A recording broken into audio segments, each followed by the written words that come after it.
ਸਤਿਕਾਰਯੋਗ ਸਾਧ ਸੰਗਤ ਜੀ, ਵਾਹਿਗੁਰੂ ਜੀ ਕਾ ਖਾਲਸਾ, ਵਾਹਿਗੁਰੂ ਜੀ ਕੀ ਫਤਿਹ। ਇਸ ਤੋਂ ਪਹਿਲਾਂ ਕਿ ਮੈਂ ਕਥਾ ਸ਼ੁਰੂ ਕਰਾਂ, ਸਾਰੀ ਸੰਗਤ ਨੂੰ ਬੇਨਤੀ ਹੈ ਕਿ 14 ਜੂਨ ਨੂੰ ਪੰਚਮ ਪਾਤਸ਼ਾਹ ਦਾ ਸ਼ਹੀਦੀ ਦਿਹਾੜਾ ਹੈ। 13 ਜੂਨ ਦਾ ਐਤਵਾਰ ਹੈ। ਤੁਹਾਨੂੰ ਪਤਾ ਹੈ ਕਿ ਆਪਾਂ ਸਾਰੇ ਦਿਹਾੜੇ ਐਤਵਾਰ ਨੂੰ ਹੀ ਮਨਾਉਂਦੇ ਹਾਂ। ਇਸ ਲਈ ਆਪਾਂ ਪੰਚਮ ਪਾਤਸ਼ਾਹ ਦਾ ਸ਼ਹੀਦੀ ਦਿਨ 13 ਜੂਨ ਨੂੰ ਮਨਾਵਾਂਗੇ, ਐਤਵਾਰ ਨੂੰ। ਇਸ ਸੰਬੰਧ ਵਿੱਚ ਜਿਹੜੇ 7 ਅਖੰਡ ਪਾਠ ਨੇ ਉਹ 11 ਜੂਨ ਨੂੰ ਸਵੇਰੇ ਸ਼ੁਰੂ ਹੋਣਗੇ। ਸੋ ਸਾਰੀ ਸੰਗਤ ਨੂੰ ਬੇਨਤੀ ਹੈ ਕਿ ਉਹ ਜਿਹੜਾ ਹੈ, ਜਿਨ੍ਹਾਂ ਦੀਆਂ ਡਿਊਟੀਆਂ ਲੱਗੀਆਂ ਹੋਈਆਂ, ਰੌਲਾਂ ਲੱਗੀਆਂ ਹੋਈਆਂ ਹਨ, ਉਹ ਆ ਵੇਲੇ ਸਿਰ ਆਪਣੀਆਂ ਰੌਲਾਂ 'ਤੇ ਆਉਣ ਅਤੇ ਜਿਹੜਾ ਸੁਣ ਰਿਹਾ ਹੈ ਉਹ ਦੂਜਿਆਂ ਨੂੰ ਵੀ ਦੱਸ ਦੇਵੇ ਕਿ 11 ਤਰੀਕ ਤੋਂ, ਜਿਵੇਂ ਪਹਿਲਾਂ 8 ਵਜੇ ਅਖੰਡ ਪਾਠ ਸ਼ੁਰੂ ਹੁੰਦੇ ਨੇ, ਇਸੇ ਤਰੀਕ ਅਖੰਡ ਪਾਠ ਸ਼ੁਰੂ ਹੋਣਗੇ।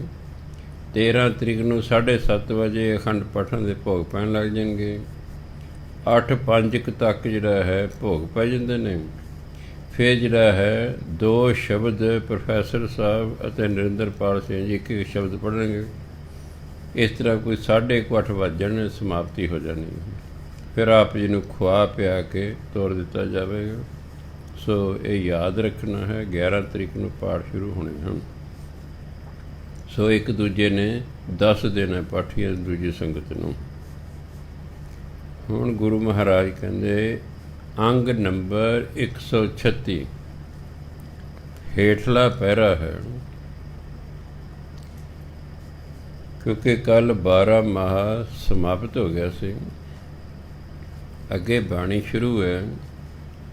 ਮਾਝ ਮਹਿਲਾ ਪੰਜਵਾਂ, ਦਿਨ ਰਹਿਣ ਇੱਕੋ ਓਂਕਾਰ ਸਤਿਗੁਰ ਪ੍ਰਸਾਦ। ਰਾਗ ਦਾ ਨਾਮ ਹੈ ਮਾਝ, ਮਹਿਲਾ ਪੰਜਵਾਂ, ਪੰਚਮ ਪਾਤਸ਼ਾਹ ਦੀ ਬਾਣੀ ਹੈ। ਅਤੇ ਬਾਣੀ ਦਾ ਹੈਡਿੰਗ ਰੱਖਿਆ ਉਹਨਾਂ ਨੇ ਦਿਨ ਰਹਿਣ। ਰਹਿਣ ਰਾਤ ਨੂੰ ਕਹਿੰਦੇ ਨੇ, ਦਿਨ ਰਾਤ। ਇੱਕ ਓਂਕਾਰ ਸਤਿਗੁਰ ਪ੍ਰਸਾਦ। ਇੱਕ ਓਂਕਾਰ ਤੋਂ ਭਾਵ ਹੈ ਪਰਮਾਤਮਾ। ਸਤਿਗੁਰ ਦਾ ਮਤਲਬ ਸਤਿਗੁਰੂ ਦੀ, ਪ੍ਰਸਾਦ ਦਾ ਮਤਲਬ ਕਿਰਪਾ ਨਾਲ ਮਿਲਦਾ ਹੈ। ਪਰਮਾਤਮਾ ਸਤਿਗੁਰੂ ਦੀ ਕਿਰਪਾ ਨਾਲ ਮਿਲਦਾ ਹੈ। ਅੱਗੇ ਪੰਚਮ ਪਾਤਸ਼ਾਹ ਕਹਿੰਦੇ, ਸੇਵੀਂ ਸਤਿਗੁਰ ਆਪਣਾ। ਇਹ 'ਚ ਮੈਂ ਦੀ ਭਾਵਨਾ ਹੈ। ਜਦੋਂ ਮੈਂ ਦੀ ਭਾਵਨਾ ਹੋਵੇ, ਹਉਂ ਦੀ ਭਾਵਨਾ ਹੋਵੇ, ਤੂੰ ਦੀ ਭਾਵਨਾ ਹੋਵੇ, ਫਿਰ ਜਿੰਨੀਆਂ ਕਿਰਿਆਵਾਂ ਹਨ ਉਹ ਨਕ ਰਾਹੀਂ ਬੋਲੀਆਂ ਜਾਂਦੀਆਂ ਹਨ। ਸੇਵੀ ਨੂੰ ਬੋਲਾਂਗੇ ਸੇਵੀਂ। ਸੇਵੀਂ ਸਤਿਗੁਰ ਆਪਣਾ, ਹਰ ਸਿਮਰੀ ਰਾਰਨ ਬਿਹਾਰੀ ਬਿੰਦੇ, ਹਰ ਸਿਮਰੀ ਦਿਨ ਸਭ ਰਹਿਣ। ਇਸ ਪੰਕਤੀ ਦੇ ਵਿੱਚ 2 ਕਿਰਿਆਵਾਂ ਆਈਆਂ, ਇੱਕ ਸੇਵੀ ਅਤੇ ਇੱਕ ਸਿਮਰੀ। ਇਹ ਦੋਨੋਂ ਕਿਰਿਆਵਾਂ ਨਕ ਰਾਹੀਂ ਬੋਲੀਆਂ ਜਾਣਗੀਆਂ। ਸੇਵੀਂ ਸਤਿਗੁਰ ਆਪਣਾ, ਹਰ ਸਿਮਰੀ ਦਿਨ ਸਭ ਰਹਿਣ। ਆਪ ਤਿਆਗ ਸ਼ਰਨੀ ਪਵਾਂ, ਮੁਖ ਬੋਲੀ ਲੱਲੇ ਨੂੰ ਬਿਹਾਰੀ ਬਿੰਦੇ। ਬੋਲੀ ਮਿਠੜੇ ਵੈਣ, ਜਨਮ ਜਨਮ ਕਾ ਵਿਛੜਿਆ।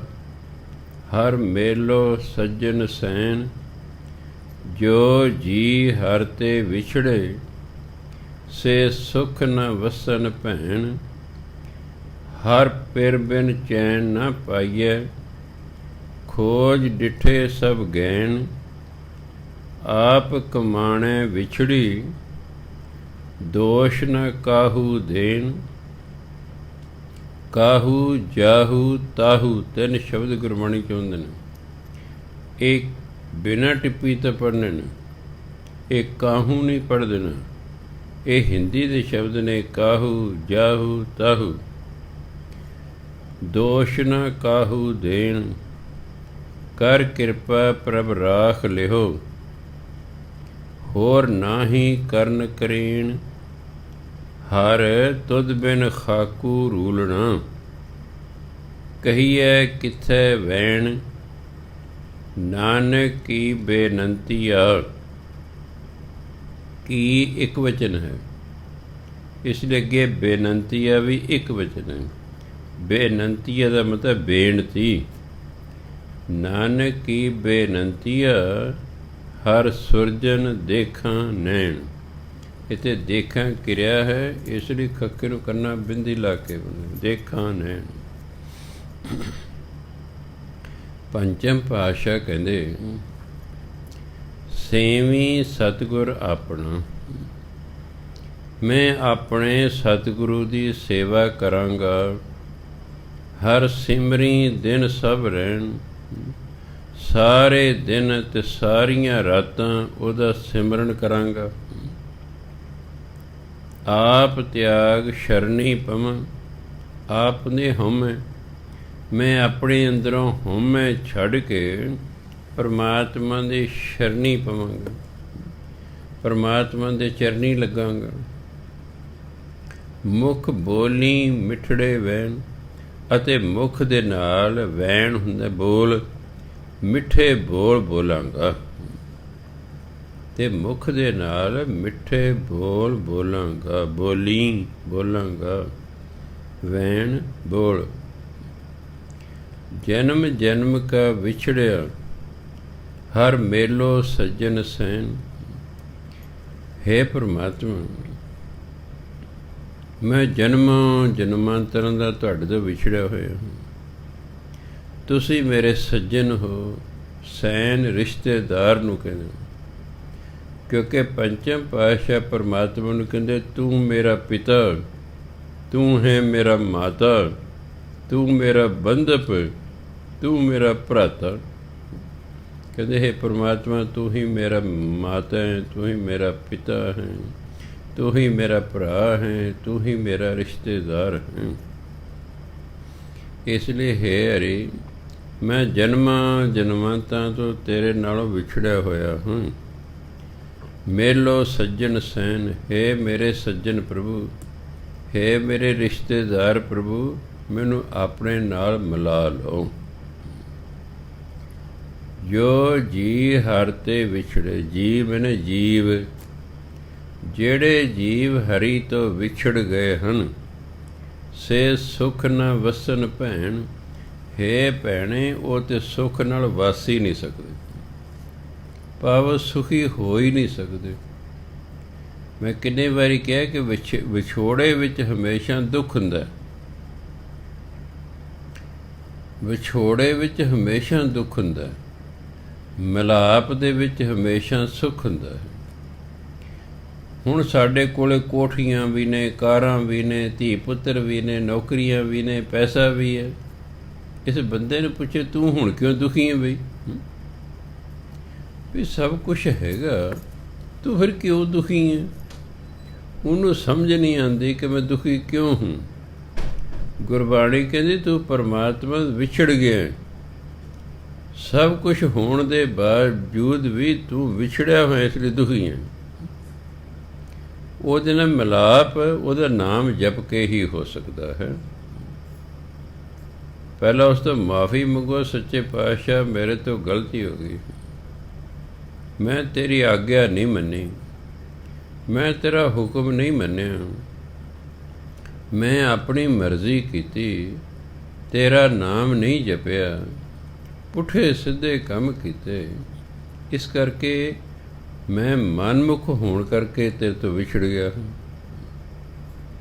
ਹੁਣ ਤੇਰੇ ਸੰਤਾਂ ਮਹਾਤਮਾ ਤੋਂ ਮੈਨੂੰ ਗਿਆਨ ਹੋ ਗਿਆ ਹੈ ਕਿ ਮੇਰੇ ਦੁੱਖ ਦਾ ਕਾਰਨ ਤੇਰੇ ਤੋਂ ਵਿਛੋੜਾ ਹੈ। ਹੁਣ ਕਹਿੰਦੇ ਮੇਰੇ ਤੇ ਕਿਰਪਾ ਕਰ, ਹੁਣ ਕਹਿੰਦੇ ਕਿਰਪਾ ਕਰ, ਮੈਨੂੰ ਆਪਣੇ ਨਾਲ ਮਿਲਾ ਲੈ।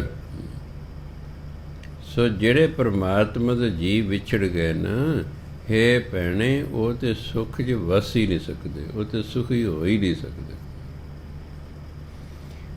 ਹਰ ਪਿਰ ਬਿਨ ਚੈਨ ਨਾ ਪਾਈਏ, ਖੋਜ ਡਿਠੇ ਸਭ ਗੈਨ। ਗੈਨ ਦਾ ਸ਼ਬਦੀ ਅਰਥ ਹੈ ਆਕਾਸ਼। ਇੱਥੇ ਭਾਵ ਹੈ ਥਾਵਾਂ। ਮੈਂ ਸਾਰੀਆਂ ਥਾਵਾਂ ਖੋਜ ਖੋਜ ਕੇ ਵੇਖ ਲਈਆਂ ਹਨ ਵੀ ਕਿਤੇ ਮੈਨੂੰ ਸ਼ਾਂਤੀ ਮਿਲ ਜੇ। ਕਹਿੰਦੇ ਨਹੀਂ, ਹਰ ਪਿਰ ਬਿਨ ਚੈਨ ਨਾ ਪਈ। ਹਰੀ ਪਤੀ ਤੋਂ ਬਿਨਾਂ ਚੈਨ ਨਹੀਂ ਹੁੰਦਾ ਮਨ ਨੂੰ ਸ਼ਾਂਤੀ ਨਹੀਂ ਆਉਂਦੀ। ਕਿ ਮੈਂ ਸਾਰੀਆਂ ਥਾਵਾਂ ਖੋਜ ਖੋਜ ਕੇ ਦੇਖ ਲਈ, ਮੈਨੂੰ ਕੋਈ ਐਸੀ ਥਾਂ ਨਹੀਂ ਲੱਭੀ ਜਿੱਥੇ ਮੇਰੇ ਮਨ ਨੂੰ ਸ਼ਾਂਤੀ ਆਵੇ। ਸੋ ਪ੍ਰਭੂ ਪਤੀ ਜੋ ਹੈ ਸਾਡਾ, ਉਸ ਤੋਂ ਬਿਨਾਂ ਸ਼ਾਂਤੀ ਨਹੀਂ ਮਿਲ ਸਕਦੀ। ਆਪ ਕਮਾਣੇ ਵਿਛੜੀ। ਮਨੁੱਖ ਨੇ ਜਿਹੜੇ ਕਰਮ ਕੀਤੇ ਕਮਾਣੇ, ਉਹਦੇ ਕਾਰਨ ਵਿਛੜ ਗਿਆ।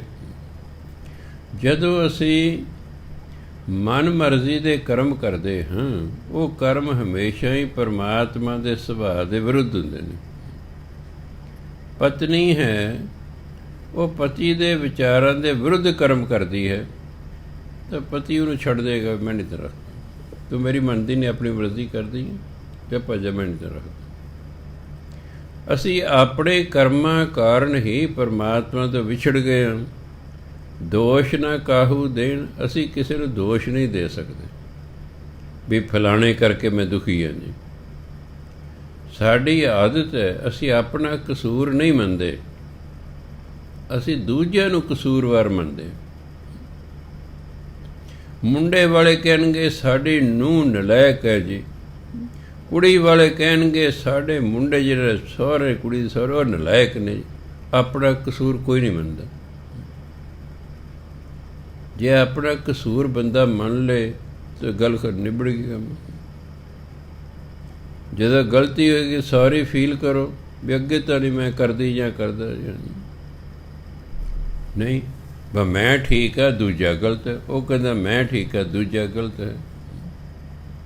ਅਸੀਂ ਆਪਣੇ ਕਰਮਾਂ ਕਾਰਨ ਹੀ ਪਰਮਾਤਮਾ ਤੋਂ ਵਿਛੜੇ ਹੋਏ ਹਾਂ। ਦੋਸ਼ ਨਾ ਕਾਹੂ ਦੇ। ਕਾਹੂ ਦੇ ਕਿਸੇ ਨੂੰ ਦੋਸ਼ ਨਹੀਂ ਦੇਣਾ ਚਾਹੀਦਾ ਵੀ ਜੀ ਮੈਂ ਫਲਾਣੇ ਕਾਰਨ ਵਿਛੜ ਗਿਆ ਜਾਂ ਫਲਾਣੇ ਕਾਰਨ ਮੈਂ ਦੁਖੀ ਹਾਂ। ਕਰ ਕਿਰਪਾ ਪ੍ਰਭ ਰਾਖ ਲਿਓ, ਹੋਰ ਨਾ ਹੀ ਕਰਨ ਕਰੇਨ। ਕਰਨ ਕਰੇਨ ਦਾ ਕਰਨ ਕਰਾਉਣ ਵਾਲਾ। ਹੇ ਪਰਮਾਤਮਾ, ਤੇਰੇ ਤੋਂ ਬਿਨਾਂ ਹੋਰ ਕੋਈ ਕੁਝ ਕਰਨ ਕਰਾਉਣ ਵਾਲਾ ਹੀ ਨਹੀਂ ਹੈ। ਇਸ ਲਈ ਤੂੰ ਹੀ ਕਿਰਪਾ ਕਰ ਅਤੇ ਮੈਨੂੰ ਆਪਣੀ ਸ਼ਰਨ 'ਚ ਰੱਖ ਲੈ। ਜਦੋਂ ਅਕਲ ਆਵੇਗੀ ਤਾਂ ਬੰਦਾ ਫਿਰ ਉੱਧਰ ਨੂੰ ਮੁੜੇਗਾ। ਜਦੋਂ ਪਤਾ ਲੱਗੇਗਾ ਕਿ ਮੇਰੇ ਕੋਲ ਸਭ ਕੁਛ ਹੈ, ਮੈਂ ਫਿਰ ਵੀ ਦੁਖੀ ਹਾਂ। ਇੱਕ ਬੰਦਾ ਗਰੀਬ ਹੈ, ਉਹ ਗਰੀਬੀ ਕਾਰਨ ਦੁਖੀ ਹੈ, ਗੱਲ ਸਮਝ ਆ ਰਹੀ ਹੈ। ਸਾਡੇ ਕੋਲ ਸਭ ਕੁਛ ਹੈ, ਫਿਰ ਵੀ ਅਸੀਂ ਦੁਖੀ ਹਾਂ। ਇਸ ਸਾਨੂੰ ਸਮਝ ਹੀ ਨਹੀਂ ਆ ਰਹੀ। ਅਸੀਂ ਦੂਜਿਆਂ ਨੂੰ ਦੋਸ਼ ਦਿੰਦੇ ਹਾਂ। ਗੁਰਬਾਣੀ ਕਹਿੰਦੀ ਤੂੰ ਆਪਣੇ ਕਰਮਾਂ ਕਾਰਨ ਹੀ ਦੁਖੀ। ਕਈ ਵਾਰ ਪਿੱਛੇ ਜਨਾਨੀ ਹੈ, ਉਹ ਜੀ ਮੇਰਾ ਘਰ ਵਾਲਾ ਮੈਨੂੰ ਪਿਆਰ ਨਹੀਂ ਕਰਦਾ, ਫਲਾਣਾ ਨਹੀਂ ਕਰਦਾ। ਮੈਂ ਪਹਿਲਾਂ ਤੁਸੀਂ ਆਪਣਾ ਨਾਂ ਦੱਸੋ ਜੀ, ਹੁਣ ਘਰ ਦਾ ਨਾਂ ਦੱਸੋ ਜੀ। ਫਿਰ ਗੁਰੂ ਮਹਾਰਾਜ ਪੁੱਛਦਾ, ਉਹ ਕਹਿੰਦੇ ਜਨਾਨੀ ਹੀ ਕਸੂਰਵਾਰ ਹੈ। ਇਹ ਕਸੂਰ ਇਹਦਾ ਸੁਭਾਅ ਨਹੀਂ ਠੀਕ ਹੈਗਾ। ਦੋਸ਼ ਉਲਟਾ ਆਪਣੇ ਘਰ ਵਾਲੇ 'ਚ। ਮੈਂ ਤੁਹਾਡਾ ਆਪਣੇ ਸੁਭਾਅ ਠੀਕ ਹੈ, ਆਪਣਾ ਸੁਭਾਅ ਠੀਕ ਕਰੋ। ਜੇ ਸੁਭਾਅ ਠੀਕ ਕਰਨ ਲਈ ਪਾੜ ਦੇ ਤਾਂ ਮੈਨੂੰ ਦੱਸ, ਪਾੜ ਤੇ ਦੂਜੇ ਲਈ ਦਿੱਤਾ ਜਾਂਦਾ। ਤੇਰੇ ਮੈਂ ਦੱਸਦਾ ਤੇਰੇ ਹੀ ਕਸੂਰ ਹੈ, ਤੂੰ ਆਪਣੇ ਆਪ ਨੂੰ ਠੀਕ ਕਰ ਲੈ। ਤੇਰੇ ਘਰ ਵਾਲੇ ਦਾ ਕਸੂਰ ਹੁੰਦਾ, ਫਿਰ ਮੈਂ ਤੈਨੂੰ ਪਾੜ ਦੇ ਦੇਵਾਂ, ਆ ਪਾੜ ਕਰ, ਤੇਰੇ ਘਰ ਵਾਲਾ ਸਮੱਤ ਆਵੇ। ਕਸੂਰ ਤਾਂ ਤੇਰਾ ਹੈ। ਸੋ ਮੈਂ ਦੇਖਿਆ ਮਨੁੱਖ ਆਪਣਾ ਕਸੂਰ ਨਹੀਂ ਮੰਨਦਾ, ਇਹ ਆਪਣਾ ਦੋਸ਼ ਦੂਜਿਆਂ ਦੇ ਲਾਉਂਦਾ ਹੈ। ਗੁਰਬਾਣੀ ਕਹਿੰਦੇ ਕਿਸੇ ਨੂੰ ਦੋਸ਼ ਦੇਣ ਦੀ ਲੋੜ ਨਹੀਂ, ਤੇਰੇ ਕਰਮਾਂ ਦਾ ਹੀ ਹੈ। ਸੋ ਇਸ ਲਈ ਕਹਿੰਦੇ ਹੇ ਪਰਮਾਤਮਾ, ਮੈਨੂੰ ਆਪਣੀ ਸ਼ਰਨ 'ਚ ਰੱਖ ਲੈ। ਹਰ ਤੁਧ ਬਿਨ ਖਾਕੂ ਰੂਲਣਾ, ਕਹੀਏ ਕਿੱਥੇ ਵੈਣ। ਖਾਕ ਫਾਰਸੀ ਦਾ ਸ਼ਬਦ ਹੈ, ਮਿੱਟੀ। ਖੱਖੇ ਦੇ ਪੈਰ 'ਚ ਬਿੰਦੀ ਲਾ ਕੇ ਬੋਲਣਾ, ਖਾਕ ਨਹੀਂ ਬੋਲਣਾ। ਆਪ ਪੁਲਿਸ ਵਾਲੇ ਦੀ ਖਾਕੀ ਵਰਦੀ ਹੁੰਦੀ ਨਾ, ਮਿੱਟੀ ਰੰਗੀ ਵਰਦੀ ਹੁੰਦੀ, ਉਹਨੂੰ ਕਹਿੰਦੇ ਖਾਕੀ। ਪਿੰਡ ਵਾਲੇ ਨੂੰ ਉਸ ਤਰ੍ਹਾਂ ਪੂਰਾ ਨੂੰ ਕਹਿੰਦੇ ਇਹਦੇ ਖੱਖ ਹੀ ਵਰਦੀ ਪਾਈ ਹੈ, ਉਦੋਂ ਨੇ ਖੱਖੇ ਬਣਾ ਲਏ ਨੇ। ਹਰ ਤੁਧ ਬਿਨ ਖਾਕੂ ਰੂਲਣਾ, ਹੇ ਪਰਮਾਤਮਾ ਤੇਰੇ ਤੋਂ ਬਿਨਾਂ ਤਾਂ ਐਂ ਹੈ ਜਿਵੇਂ ਮਿੱਟੀ 'ਚ ਰੁਲ ਰਹੇ ਹੋਈਏ। ਕਹੀਏ ਕਿੱਥੇ ਵੈਣ, ਵੈਣ ਦਾ ਹੁੰਦਾ ਦੁਖਦਾਈ ਬੋਲ। ਜਿਵੇਂ ਕਿਸੇ ਬੀਬੀ ਦਾ ਪਤੀ ਮਰ ਜਾਏ, ਫਿਰ ਉਹ ਵੈਣ ਪਾਉਂਦੀ ਹੈ, ਫਿਰ ਉਹ ਵੈਣ ਪਾਉਂਦੀ, ਆਪਣਾ ਦੁੱਖ ਦੱਸਦੀ ਹੈ ਬੋਲ ਬੋਲ ਕੇ। ਇੱਥੇ ਭਾਵ ਹੈ ਦੁੱਖ। ਕਹੀਏ ਕਿੱਥੇ ਵੈਣ, ਮੈਂ ਆਪਣਾ ਦੁੱਖ ਕਿੱਥੇ ਦੱਸਾਂ, ਕਿਹਨੂੰ ਦੱਸਾਂ। ਨਾਨਕ ਕੀ ਬੇਨੰਤੀ ਆ, ਗੁਰੂ ਕਹਿੰਦੇ ਮੇਰੀ ਤਾਂ ਇੱਕ ਬੇਨਤੀ ਹੈ। ਹਰ ਸੁਰਜਨ ਦੇਖਾਂ ਨੈਣ, ਵੀ ਹਰੀ ਜਿਹੜਾ ਹੈ ਸੁਰਜਨ, ਇੱਕ ਹੁੰਦਾ ਸੁਰਜਨ, ਇੱਕ ਹੁੰਦਾ ਦੁਰਜਨ। ਦੁਰਜਨ ਭੈੜੇ ਬੰਦੇ ਨੂੰ ਕਹਿੰਦੇ ਨੇ, ਸੁਰਜਨ ਨੇਕ ਇਨਸਾਨ ਨੂੰ ਕਹਿੰਦੇ। ਹੈ ਪਰਮਾਤਮਾ ਤੂੰ ਨੇਕ ਇਨਸਾਨ ਹੈ, ਅਤੇ ਮੇਰੀ ਤਾਂ ਇੱਕੋ ਬੇਨਤੀ ਹੈ, ਦੇਖਾਂ ਨੈਣ, ਮੈਂ ਅੱਖਾਂ ਨਾਲ ਤੇਰੇ ਦਰਸ਼ਨ ਕਰਾਂ, ਮੈਂ ਅੱਖਾਂ ਨਾਲ ਤੇਰੇ ਦਰਸ਼ਨ ਕਰਾਂ। ਬਸ ਇਹ ਮੇਰੀ ਬੇਨਤੀ, ਮੈਨੂੰ ਤੇਰੇ ਦਰਸ਼ਨ ਹੋ ਜਾਣ, ਕਿਉਂਕਿ ਪਰਮਾਤਮਾ ਦੇ ਦਰਸ਼ਨਾਂ 'ਚ ਹੀ ਸਾਰਾ ਸੁੱਖ ਹੈ। ਅੱਗੇ ਕਹਿੰਦੇ ਜੀ ਕੀ ਬਿਰਥਾ, ਕਿਆ ਰੱਖਣਾ ਲਿਖਿਆ ਤੇ ਬਿਰਥਾ ਹੈ। ਬਿਰਥਾ ਦਾ ਅਰਥ ਹੁੰਦਾ ਵਿਅਰਥ। ਜਿਵੇਂ ਬਿਰਥੀ ਕਦੇ ਨਾ ਹੋਵੇ ਜਨ ਕੀ ਅਰਦਾਸ, ਵੀ ਜਿਹੜਾ ਪਰਮਾਤਮਾ ਦਾ ਭਗਤ ਹੈ, ਜੋ ਅਰਦਾਸ ਕਰਦੇ ਨਾ, ਉਹਦੀ ਅਰਦਾਸ ਵਿਅਰਥ ਨਹੀਂ ਜਾਂਦੀ। ਸੋ ਬਿਰਥਾ ਤਾਂ ਹੁੰਦਾ ਵਿਅਰਥ। ਇਹ ਹਿੰਦੀ ਦਾ ਸ਼ਬਦ ਹੈ ਬ੍ਰਿਥਾ, ਹਿੰਦੀ ਦਾ ਸ਼ਬਦ ਹੈ ਬ੍ਰਿਥਾ। ਉਸ ਤੋਂ ਬੜੇ ਇਹਨੂੰ ਬਿਰਥਾ ਨਹੀਂ ਬੋਲਣਾ, ਇਹਨੂੰ ਪੜ੍ਹਨਾ ਬ੍ਰਿਥਾ। ਇਹ ਬੱਬੇ ਦੇ ਪੈਰ 'ਚ ਰਾਰਾ ਲਾ ਕੇ ਬੋਲਣਾ। ਜਦੋਂ ਆਪਾਂ ਬੱਬੇ ਦੇ ਪੈਰ 'ਚ ਰਾਰਾ ਪਾਵਾਂਗੇ ਤਾਂ ਜਿਹੜੀ ਬੱਬੇ ਨੂੰ ਸਿਆਰੀ ਕਿਹਦੇ ਨਾਲ ਬੋਲੀ ਜਾਏਗੀ, ਰਾਰੇ ਨਾਲ, ਅਤੇ ਬਣ ਜਾਏਗਾ ਬ੍ਰਿਥਾ। ਦੁੱਖ, ਮਨ ਦੇ ਦੁੱਖ ਨੂੰ ਕਹਿੰਦੇ ਬ੍ਰਿਥਾ ਹਿੰਦੀ 'ਚ। ਜੀ ਕੀ ਬ੍ਰਿਥਾ ਸੋ ਸੁਣੇ, ਹਰ ਸਮਰਿਥ ਪੁਰਖ ਅਪਾਰ, ਮਰਨ ਜੀਵਨ ਆਰਾਧਨਾ, ਸਭਨਾ ਕਾ ਆਧਾਰ, ਸਸੁਰੈ ਪਈਐ ਤਿਸ ਕੰਤ ਕੀ, ਵੱਡਾ ਜਿਸ ਪਰਿਵਾਰ, ਉੱਚਾ। ਪੰਜਾਬੀ ਦਾ ਸ਼ਬਦ ਹੈ ਉੱਚਾ, ਹਿੰਦੀ 'ਚ ਹੁੰਦਾ ਉੱਚਾ। ਇਹਨੂੰ ਉੱਚਾ ਨਹੀਂ ਪੜ੍ਹਨਾ, ਉੱਚਾ ਅਗੰਮ, ਅਗੰਮ ਸੰਸਕ੍ਰਿਤ ਦਾ ਸ਼ਬਦ ਹੈ, ਇਹਨੂੰ ਅਗਮ ਨਹੀਂ ਪੜ੍ਹਨਾ। ਇਹ ਅਗਮ ਨਹੀਂ ਹੈ, ਇਹ ਸੰਸਕ੍ਰਿਤ ਦਾ ਸ਼ਬਦ ਹੈ। ਗੱਗੇ ਦੀ ਟਿੱਪੀ ਲਾ ਕੇ ਬੋਲਣਾ ਹੈ ਅਗੰਮ।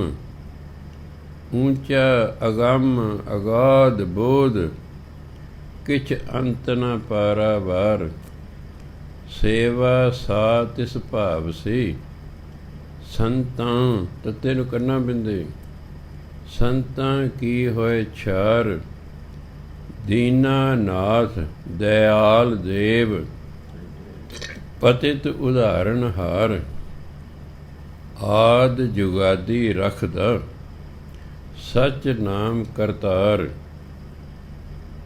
ਕੀਮਤ ਕੋਇ ਨ ਜਾਣੀ, ਕੋ ਨਾਹੀ ਤੋਲਣ ਹਾਰ, ਮਨ ਤਨ ਅੰਤਰ ਵਸ ਰਹੇ, ਨਾਨਕ ਨਹੀਂ ਸ਼ੁਮਾਰ। ਸੱਸੇ ਦੇ ਪੈਰ 'ਚ ਬਿੰਦੀ ਲਾ ਕੇ ਬੋਲੇ, ਫਾਰਸੀ ਦਾ ਸ਼ਬਦ ਹੈ, ਇਹਨੂੰ ਸੁਮਾਰ ਨਹੀਂ ਪੜ੍ਹਨਾ।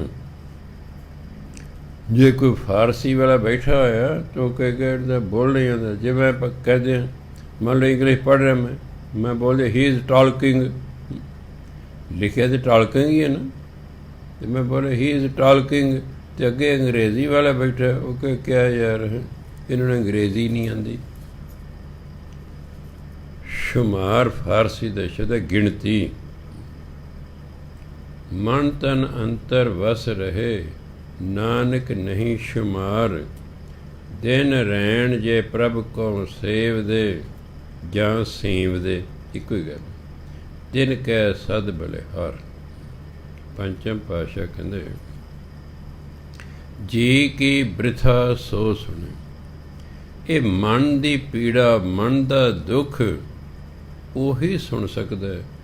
ਹਰ ਸਮਰਿੱਥ ਪੁਰਖ ਅਪਾਰ, ਪਰਮਾਤਮਾ ਜੋ ਸਮਰੱਥ ਹੈ, ਪੁਰਖ ਜੋ ਸਾਰਿਆਂ ਦੇ ਵਿੱਚ ਵਸਦਾ ਹੈ, ਅਪਾਰ ਜੋ ਬੇਅੰਤ ਹੈ, ਮਨ ਦੀ ਅਵਸਥਾ, ਦੁੱਖ ਦੀ ਅਵਸਥਾ, ਮਨ ਦੀ ਪੀੜਾ ਨੂੰ ਉਹੀ ਸੁਣ ਸਕਦਾ ਹੈ। ਦੂਜੇ ਕੋਲ ਤੇ ਹੱਲ ਹੀ ਨਹੀਂ ਹੈ। ਦੂਜੇ ਕੋਲੇ ਸਾਡੇ ਦੁੱਖ ਦਾ ਹੱਲ ਹੀ ਨਹੀਂ ਹੈਗਾ। ਕਿਸੇ ਨੂੰ ਆਪਣਾ ਦੁੱਖ ਦੱਸੋ, ਮੈਨੂੰ ਕਹੀ ਆ ਕੇ ਦੁੱਖ ਦੱਸ ਦੇ, ਉਹ ਜੀ ਬਾਬਾ ਜੀ ਮੇਰਾ ਲੱਕ ਦੁਖਦਾ, ਅੱਗੋਂ ਮੈਂ ਕਹਿੰਦਾ ਭੈਣੇ ਮੇਰਾ ਮੋਢਾ ਦੁਖਦਾ। ਉਹ ਤੇ ਆਏ ਸੀ ਬਾਬਾ ਜੀ ਕੋਲ ਹਾਲ ਕਰਵਾਈਏ ਲੱਕ ਦੁਖਣ ਦਾ, ਤੇ ਅੱਗੇ ਬਾਬੇ ਦਾ ਮੋਢਾ ਦੁਖ ਰਿਹਾ। ਜਿਹਨੂੰ ਦੁੱਖ ਦੱਸੋਗੇ ਉਹ ਆਪ ਹੀ ਅੱਗੋਂ ਦੁਖੀ ਹੈ। ਇਸ ਲਈ ਦੁੱਖ ਤੇ ਉਹਨੂੰ ਦੱਸਣਾ ਚਾਹੀਦਾ ਹੈ ਜਿਹੜਾ ਤੁਹਾਡੇ ਦੁੱਖ ਨੂੰ ਦੀ ਥਾਂ ਤੇ ਤੁਹਾਨੂੰ ਸੁੱਖ ਦੇ ਸਕੇ। ਸੋ ਪਰਮਾਤਮਾ ਸਮਰੱਥ ਹੈ, ਪੁਰਖ ਉਹ ਸਭ ਦੇ ਵਿੱਚ ਵਸਦਾ ਹੈ, ਅਪਾਰ ਉਹ ਬੇਅੰਤ ਹੈ, ਉਹੀ ਸਾਡੇ ਮਨ ਦੇ ਦੁੱਖ ਨੂੰ ਜਾਣਦਾ ਹੈ ਅਤੇ ਸੁਣਦਾ ਹੈ। ਇਸ ਲਈ ਆਪਣਾ ਦੁੱਖ ਪਰਮਾਤਮਾ ਨੂੰ ਦੱਸਣਾ ਚਾਹੀਦਾ। ਮਰਨ ਜੀਵਨ ਆਰਾਧਨਾ ਸਭਨਾ ਕਾ ਆਧਾਰ, ਪਰਮਾਤਮਾ ਸਾਰਿਆਂ ਦਾ ਆਸਰਾ ਹੈ। ਇਸ ਲਈ ਜਨਮ ਤੋਂ ਲੈ ਕੇ ਮਰਨ ਤੱਕ ਉਹਦੀ ਆਰਾਧਨਾ ਕਰਨੀ ਚਾਹੀਦੀ ਹੈ, ਉਹਦਾ ਨਾਮ ਜਪਣਾ ਚਾਹੀਦਾ। ਇਹ ਨਹੀਂ ਮੈਂ ਜੀ ਵੱਡਾ ਹੋ ਲਾਂ ਫਿਰ ਨਾਮ ਜਪਾਂਗਾ, ਮੈਂ ਜੀ ਪੜ੍ਹਾਈ ਪੂਰੀ ਕਰ ਲਾਂ ਫਿਰ ਨਾਮ ਜਪਾਂਗਾ, ਮੈਂ ਨੌਕਰੀ 'ਤੇ ਲੱਗ ਲਾਂ ਫਿਰ ਨਾਮ ਜਪਾਂਗਾ, ਮੈਂ ਵਿਆਹ ਕਰਾ ਲਾਂ ਫਿਰ ਨਾਮ ਜਪਾਂਗਾ, ਮੈਂ ਬੱਚੇ ਵਿਆਹ ਲਾਂ ਫਿਰ ਨਾਮ ਜਪਾਂਗਾ, ਮੈਂ ਰਿਟਾਇਰ ਹੋ ਲਾਂ ਫਿਰ ਜਪਾਂਗਾ। ਐਂ ਤਾਂ ਕਦੇ ਨਹੀਂ ਜਪਣਾ, ਇਹ ਨਹੀਂ ਜਪਣਾ। ਇਹ ਸਭ ਬਹਾਨੇਬਾਜ਼ੀਆਂ ਹੁੰਦੀਆਂ, ਇਹ ਸਭ ਬਹਾਨੇਬਾਜ਼ੀ। ਕਿਸੇ ਨੇ ਕਹਾ 4 ਵਜੇ ਉੱਠਿਆ ਕਰੋ, ਕਿੱਥੇ ਜੀ ਉੱਠ ਹੀ ਨਹੀਂ ਹੁੰਦਾ। ਜੇ ਮੁੰਡੇ ਦੀ ਇੰਟਰਵਿਊ ਚੰਡੀਗੜ੍ਹ 8 ਵਜੇ ਹੈ ਅਤੇ ਪਟਿਆਲੇ ਤੋਂ ਮੁੰਡੇ ਨੂੰ ਚੰਡੀਗੜ੍ਹ 8 ਵਜੇ ਤੋਂ ਪਹਿਲਾਂ ਲੈ ਕੇ ਜਾਣਾ, ਫਿਰ ਪਿਓ ਪੁੱਤ ਮਾਂ ਸਾਰੇ 3 ਵਜੇ ਉੱਠੇ ਹੋਣਗੇ ਵੀ ਉੱਠੋ ਬਈ, ਨਹਾਓ ਧੋ ਫਟਾਫਟ ਕਰੋ, ਕੋਈ ਬੱਸ ਫੜੀਏ, ਵੇਲੇ ਸਿਰ ਪਹੁੰਚੀਏ, ਕਿਤੇ ਲੇਟ ਨਾ ਹੋ ਜਾਈਏ, ਇੰਟਰਵਿਊ ਨਾ ਕਿਤੇ ਲੰਘ ਜਾਏ। ਫਿਰ ਉੱਠ ਪੈਂਦਾ, ਨਾਮ ਜਪ ਲੈ, ਫਿਰ ਬਹਾਨੇ ਬਣਦਾ। ਉੱਠ ਸਕਦਾ, ਅਸੀਂ ਬਹਾਨੇਬਾਜ਼ ਹਾਂ। ਪਰਮਾਤਮਾ ਨੂੰ ਪਤਾ ਹੈ ਵੀ ਉੱਠ ਸਕਦਾ, ਇਹ ਜਾਣ ਕੇ ਨਹੀਂ ਉੱਠਦਾ। ਸੋ ਕਹਿੰਦੇ ਪਰਮਾਤਮਾ ਸਾਰਿਆਂ ਦਾ ਆਧਾਰ ਹੈ, ਸਾਰਿਆਂ ਦਾ ਓਟ ਆਸਰਾ ਹੈ, ਉਹਨੂੰ ਸਾਰੀ ਉਮਰ ਆਰਾਧਨਾ ਚਾਹੀਦਾ। ਜੀ ਮਰਨ ਜੀਵਨ ਆਰਾਧਨਾ, ਜਨਮ ਤੋਂ ਲੈ ਕੇ ਮਰਨ ਤੱਕ ਉਹਦੀ ਆਰਾਧਨਾ ਕਰਨਾ, ਉਹਦਾ ਨਾਮ ਜਪਣਾ ਚਾਹੀਦਾ। ਸਸੁਰੈ ਪਈਐ ਤਿਸ ਕੰਤ ਕੀ, ਵੱਡਾ ਜਿਸ ਪਰਿਵਾਰ। ਪਰਮਾਤਮਾ ਦਾ ਪਰਿਵਾਰ ਬਹੁਤ ਵੱਡਾ। ਦੇਖੋ 84 ਲੱਖ ਜੂਨੀਆਂ ਦੇ ਜੀਵ, ਇਹ ਸਾਰਾ ਪਰਮਾਤਮਾ ਦਾ ਪਰਿਵਾਰ ਹੈ। ਸਸੁਰੈ ਹਿੰਦੀ ਦਾ ਸ਼ਬਦ ਹੈ। ਸਸੁਰ ਸਹੁਰੇ ਨੂੰ ਕਹਿੰਦੇ ਆ, ਆਪਾਂ ਸਹੁਰਾ ਕਹਿੰਦੇ, ਹਿੰਦੀ ਕਹਿੰਦੇ ਨੇ ਸਸੁਰ। ਮੁੰਡਾ ਸਸੁਰ ਤੋਂ ਬਣਿਆ ਸਸੁਰਾਲ, ਮੁੰਡਾ ਸਸੁਰਾਲ ਗਿਆ, ਆਪਾਂ ਕਹਿੰਦੇ ਸਹੁਰੇ ਘਰ ਗਿਆ। ਪਈਏ ਮੈਨੇ ਪੇਕਾ, ਪੇ ਬਾਪ ਨੂੰ ਕਹਿੰਦੇ ਨੇ। ਕੁੜੀ ਜੀ ਪੇਕੇ ਗਈ ਹੈ, ਪੇ ਕੇ ਬਾਪ ਦੇ ਘਰ ਗਈ ਹੈ, ਪੇਕੇ ਉਸ ਬਣੇ ਪਈ ਹੈ। ਸਸੁਰ ਸਹੁਰੇ ਨੂੰ ਕਹਿੰਦੇ, ਸਸੁਰ ਹੈ ਪਈਏ ਤਿਸ ਕੰਤ ਕੀ। ਚਾਹੇ ਅਸੀਂ ਲੋਕ ਵਿੱਚ ਹਾਂ, ਸਸੁਰ ਹੈ ਪਈਏ, ਪਈਏ ਲੋਕ ਹੁੰਦਾ, ਸਸੁਰ ਹੈ ਪਰਲੋਕ ਤੋਂ ਭਾਵ। ਚਾਹੇ ਅਸੀਂ ਲੋਕ 'ਚ ਹਾਂ, ਚਾਹੇ ਅਸੀਂ ਪਰਲੋਕ 'ਚ ਹਾਂ, ਅਸੀਂ ਉਸ ਪ੍ਰਭੂ ਪਤੀ ਦੇ ਹੀ ਹਾਂ, ਉਹੀ ਸਾਡਾ ਪਤੀ ਹੈ। ਪਰਮਾਤਮਾ ਹੀ ਸਾਡਾ ਕੰਤ ਹੈ, ਸਾਡਾ ਪਤੀ ਹੈ। ਉਹਨੂੰ ਲੋਕ ਪਰਲੋਕ ਦੇ ਵਿੱਚ ਉਹਨੂੰ ਯਾਦ ਕਰਦੇ ਰਹਿਣਾ ਚਾਹੀਦਾ। ਉਹ ਪਰਮਾਤਮਾ ਜਿਹਦਾ ਬਹੁਤ ਵੱਡਾ ਪਰਿਵਾਰ ਹੈ, ਊਂਚਾ ਅਗੰਮ ਅਗਾਧ ਬੋਧ ਕਿਛ ਅੰਤ ਨਾ ਪਾਰਾਵਾਰ। ਉਹ ਬਹੁਤ ਉੱਚਾ ਹੈ। ਇਹ ਨਹੀਂ ਕੋਈ 100 ਫੁੱਟ 200 ਫੁੱਟ ਉੱਚਾ ਹੈ, ਪਰ ਬਹੁਤ ਮਹਾਨ ਹੈ, ਗ੍ਰੇਟ ਹੈ। ਪਰਮਾਤਮਾ ਬਹੁਤ ਮਹਾਨ ਹੈ। ਅਗੰਮ ਹੁੰਦਾ ਅਪਹੁੰਚ, ਜਿਹਦੇ ਤੱਕ ਪਹੁੰਚਿਆ ਨਾ ਜਾ ਸਕੇ। ਸਾਡੀਆਂ ਇੰਦਰੀਆਂ ਦੀ ਪਰਮਾਤਮਾ ਤੱਕ ਪਹੁੰਚ ਹੀ ਨਹੀਂ ਹੈ। ਅਗਾਧ ਬੋਧ ਹੁੰਦਾ ਜਿਹਨੂੰ ਅਥਾਹ ਗਿਆਨ ਹੋਵੇ। ਬੋਧ ਬਣੇ ਗਿਆਨ, ਜਿਹਦਾ ਗਿਆਨ ਅਥਾਹ ਹੈ, ਬੇਅੰਤ ਗਿਆਨ ਹੈ। ਸਾਰਾ ਗਿਆਨ ਪਰਮਾਤਮਾ ਤੋਂ ਹੀ ਆਉਂਦਾ ਹੈ। ਬੰਦਾ ਭਾਵੇਂ ਟੋਟਲ ਅਨਪੜ੍ਹ ਹੋਵੇ, ਜੇ ਵਾਹਿਗੁਰੂ ਵਾਹਿਗੁਰੂ ਵਾਹਿਗੁਰੂ ਸਾਲਾਂ ਬੱਧੀ ਕਰ ਦੇਣ, ਉਹ ਵਿਦਵਾਨਾਂ ਤੋਂ ਵੀ ਵੱਧ ਸਿਆਣਾ ਹੋ ਸਕਦਾ। ਉਹ ਵਿਦਵਾਨਾਂ ਤੋਂ ਵੀ ਵੱਧ ਸਿਆਣਾ ਹੋ ਸਕਦਾ। ਜਿਨ੍ਹਾਂ ਭਗਤਾਂ ਦੀ ਬਾਣੀ ਹੈ, ਹੁਣ ਕਬੀਰ ਸਾਹਿਬ ਕਿਹੜੇ ਸਕੂਲ 'ਚ ਪੜ੍ਹਨ ਗਏ ਜੀ? ਅਗਲੇ ਮੰਦਿਰਾਂ 'ਤੇ ਵੜਨ ਨਹੀਂ ਸੀ ਦਿੰਦੇ। ਉਸ ਵੇਲੇ ਪੜ੍ਹਾਈ ਜਾਂ ਤਾਂ ਮਦਰਸਿਆਂ 'ਚ ਹੁੰਦੀ ਸੀ, ਭਾਵ ਮਸੀਤਾਂ 'ਚ, ਅਤੇ ਜਾਂ ਮੰਦਿਰਾਂ 'ਚ ਹੁੰਦੀ ਸੀ। ਹੋਰ ਤਾਂ ਅੱਜ ਦੀ ਤਰ੍ਹਾਂ ਪੜ੍ਹਾਈ ਦਾ ਪ੍ਰਬੰਧ ਹੀ ਨਹੀਂ ਸੀ ਕੋਈ ਸਕੂਲ। ਇਹ ਤਾਂ ਅੰਗਰੇਜ਼ ਲੈ ਕੇ ਨੇ ਸਕੂਲ ਅਤੇ ਕਾਲਜ ਦਾ। ਇਹ ਤਾਂ ਅੰਗਰੇਜ਼ਾਂ ਵੇਲੇ ਸ਼ੁਰੂ ਹੋਏ ਸਕੂਲ ਕਾਲਜ। ਪਹਿਲਾਂ ਕਿਹਾ ਕਿ ਤੂੰ ਕਿੱਥੋਂ ਤੱਕ ਪੜ੍ਹਿਆ? ਕਹਿੰਦੇ ਮੈਂ ਗੁਰਦੁਆਰੇ ਤੱਕ ਪੜ੍ਹਿਆ। ਬਸ ਗੁਰਦੁਆਰੇ ਦੇ ਭਾਈ 'ਤੇ ਪੜ੍ਹਦੇ ਸੀ। ਅੱਜ ਦਾ ਟੀਚਰ ਹੁੰਦਾ ਹੀ ਨਹੀਂ ਸੀ। ਤੂੰ ਕਿੱਥੋਂ ਤੱਕ ਪੜ੍ਹਿਆ? ਜੀ ਮੈਂ ਗੁਰਦੁਆਰੇ ਤੱਕ ਪੜ੍ਹਿਆ। ਬਸ ਹੁਣ ਇਹ ਜਿਹੜਾ ਤਬਕਾ ਸੀ, ਹੁਣ ਜਿਹੜੇ ਭਗਤ ਰਵਿਦਾਸ ਉਹ ਜਾਤ ਦੇ ਚਮਿਆਰ ਸਨ, ਕਬੀਰ ਸਾਹਿਬ ਜਾਤ ਦੇ ਜੁਲਾਹੇ ਸਨ, ਸੈਣ ਜੀ ਜਾਤ ਦੇ ਨਾਈ ਸਨ, ਅਤੇ ਸਦਰਾਂ ਜੀ ਕਸਾਈ ਸਨ। ਇਸ ਤਰ੍ਹਾਂ ਨੀਵੀਆਂ ਜਾਤਾਂ ਦੇ ਲੋਕ ਸਨ। ਇਹਨਾਂ ਨੂੰ ਤਾਂ ਮੰਦਿਰਾਂ 'ਚ ਵੜਨ ਨਹੀਂ ਸੀ ਦਿੰਦੇ। ਪੜ੍ਹਾਉਣਾ ਕਿੰਨੇ ਹੈ? ਅਤੇ ਤੁਸੀਂ ਹੈਰਾਨ ਹੋਵੋਗੇ, ਇਹ ਅਨਪੜ੍ਹ ਲੋਕ ਜਿਨ੍ਹਾਂ ਦੀ ਬਾਣੀ ਸ਼੍ਰੀ ਗੁਰੂ ਗ੍ਰੰਥ ਦਰਜ ਹੈ, ਹੈਰਾਨ ਦੀ ਗੱਲ ਹੈ। ਬੰਦਾ ਅਨਪੜ੍ਹ ਹੈ, ਉਹਨਾਂ ਦੀ ਬਾਣੀ ਨੂੰ ਸਮਝਣ ਲਈ ਘੱਟ ਤੋਂ ਘੱਟ ਐਮ ਏ ਕਰਨੀ ਪੈਂਦੀ। ਉਹਦੀ ਬਾਣੀ ਵਿੱਚ ਸਮਝ ਨਹੀਂ ਆਉਂਦੀ। ਅਨਪੜ੍ਹ ਦੀ ਬਾਣੀ ਨੂੰ ਸਮਝਣ ਲਈ ਵੀ ਬਹੁਤ ਪੜ੍ਹਾਈ ਦੀ ਲੋੜ ਹੈ। ਮੈਂ ਕਈ ਵਾਰ ਹੈਰਾਨ ਹੁੰਦਾ ਵੀ ਇਹ ਬੰਦੇ ਅਨਪੜ੍ਹ ਸਨ, ਇਹ ਤਾਂ ਸਕੂਲ 'ਚ ਗਏ ਹੀ ਨਹੀਂ। ਜਦੋਂ ਇਹਨਾਂ ਨੂੰ ਪਰਮਾਤਮਾ ਦੀ ਪ੍ਰਾਪਤੀ ਹੋਈ, ਬਸ ਅੰਦਰ ਗਿਆਨ ਹੀ ਗਿਆਨ ਹੋ ਗਿਆ। ਅਨਪੜ੍ਹ ਬੰਦਾ ਵੀ ਦੇਖੋ ਬਾਣੀ ਲਿਖ ਰਿਹਾ ਹੈ। ਜਿਹੜਾ ਪੜ੍ਹੇ ਹੀ ਨਹੀਂ, ਉਹਨੂੰ ਲਿਖਣਾ ਕਿੱਥੋਂ ਆਵੇਗਾ? ਪਹਿਲਾਂ ਤਾਂ ਪੜ੍ਹਿਆ ਜਾਂਦਾ, ਲਿਖਣਾ ਤਾਂ ਫੇਰ ਹੀ ਟੀਚਰ ਉਹਨੂੰ ਸਿਖਾਉਂਦਾ ਨੇ। ਇਹ ਪੜ੍ਹੇ ਹੀ ਨਹੀਂ, ਅਤੇ ਪਰ ਇਹਨਾਂ ਇੰਨੀ ਜ਼ਬਰਦਸਤ ਬਾਣੀ ਲਿਖਤੀ ਕਿ ਜਿਹੜੀ ਸ਼੍ਰੀ ਗੁਰੂ ਗ੍ਰੰਥ ਦਰਜ ਹੋ ਗਈ।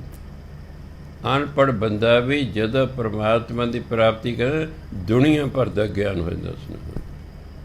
ਹੁਣ ਦੁਨੀਆ ਭਰ ਦਾ ਗਿਆਨ ਹੁੰਦਾ। ਵਾਲਮੀਕ ਰਮਾਇਣ ਜਿਹਨਾਂ ਲਿਖੀ, ਉਹਨਾਂ ਦੇ ਮੈਂ ਇੱਕ ਵਾਰੀ ਫਿਲਮ ਵੇਖ ਰਿਹਾ। ਹੁਣ ਵਾਲਮੀਕ ਨੂੰ ਗਿਆਨ ਤਾਂ ਹੋ ਗਿਆ, ਗਿਆਨ ਹੋ ਗਿਆ। ਬੰਦਾ ਅਨਪੜ੍ਹ ਹੈ। ਕਾਗਜ਼ ਵੀ ਕੋਲ ਹੈ। ਅੱਜ ਦੀ ਤਰ੍ਹਾਂ ਕਾਗਜ਼ ਨਹੀਂ ਸੀ ਹੁੰਦੇ, ਭੋਜ ਪੱਤਰ ਹੁੰਦੇ ਸੀ, ਉਹਨਾਂ ਉੱਤੇ ਲਿਖਿਆ ਕਰਦੇ ਸੀ। ਉਹ ਵੀ ਹੈ ਕੋਲ, ਸਿਆਹੀ ਵੀ ਹੈ। ਜਿਹੜਾ ਮੋਰ ਖੰਭ ਹੈ, ਕਲਮ ਦਾ ਕੰਮ ਕਰਦਾ, ਉਹ ਵੀ ਕੋਲ ਹੈ। ਉਹਨਾਂ ਨੇ ਉਹ ਡਬੋਲਿਆ ਸਿਆਹੀ 'ਚ, ਹੱਥ 'ਚ ਫੜਿਆ ਹੋਇਆ। ਹੁਣ ਲਿਖਣਾ ਔੜ ਨਹੀਂ ਰਿਹਾ, ਐਂ ਹੱਥ ਕਰ ਰਿਹਾ, ਅਤੇ ਫਿਰ ਬਸ ਲਿਖਣਾ ਸ਼ੁਰੂ ਕਰ। ਅਨਪੜ੍ਹ ਬੰਦਾ ਅਤੇ ਸੰਸਕ੍ਰਿਤ ਦੇ ਵਿੱਚ ਲਿਖਿਆ ਅਗਲੇ ਰਮਾਇਣ। ਗਿਆਨ ਦੁਨੀਆ ਭਰ ਦਾ ਹੋ ਜਾਂਦਾ। ਬ੍ਰਹਮ ਗਿਆਨ ਜਿਹਨੂੰ ਬ੍ਰਹਮ ਦਾ ਗਿਆਨ ਹੋ ਗਿਆ, ਰੱਬ ਦਾ ਗਿਆਨ ਹੋ ਗਿਆ, ਬਾਕੀ ਕਿਹੜਾ ਉਹਦੇ ਕੋਲ ਗਿਆਨ? ਕਿਸੇ ਗਿਆਨ ਦੀ ਕਮੀ ਨਹੀਂ ਰਹਿ ਜਾਂਦੀ। ਇਸ ਲਈ ਪਰਮਾਤਮਾ ਨੂੰ ਕਹਿੰਦੇ ਅਗਾਧ ਬੋਧ। ਬੋਧ ਗਿਆਨ ਨੂੰ ਕਹਿੰਦੇ ਨੇ, ਜੋ ਅਥਾਹ ਗਿਆਨ ਦਾ ਮਾਲਕ ਹੈ। ਪਰਮਾਤਮਾ ਉੱਚਾ ਹੈ, ਬਹੁਤ ਮਹਾਨ ਹੈ, ਅਗੰਮ ਹੈ। ਸਾਡੀਆਂ ਇੰਦਰੀਆਂ ਉਹਦੇ ਤੱਕ ਨਹੀਂ ਪਹੁੰਚ ਸਕਦੀਆਂ। ਅਗਾਧ ਬੋਧ ਹੈ, ਉਹ ਬੇਅੰਤ ਗਿਆਨ ਦਾ ਮਾਲਕ ਹੈ। ਕਿਛ ਅੰਤ ਨਾ ਪਾਰਾਵਾਰ, ਉਹਦਾ ਕੋਈ ਉਰਲਾ ਬਰਲਾ ਬੰਨਾ ਹੀ ਨਹੀਂ ਹੈਗਾ। ਭਾਵ ਉਹ ਬੇਅੰਤ ਹੈ, ਉਹਦਾ ਕੋਈ ਅੰਤ ਨਹੀਂ।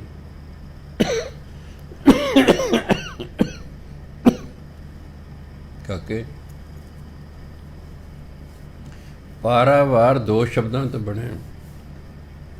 ਪਾਰ ਉਰਵਾਰ।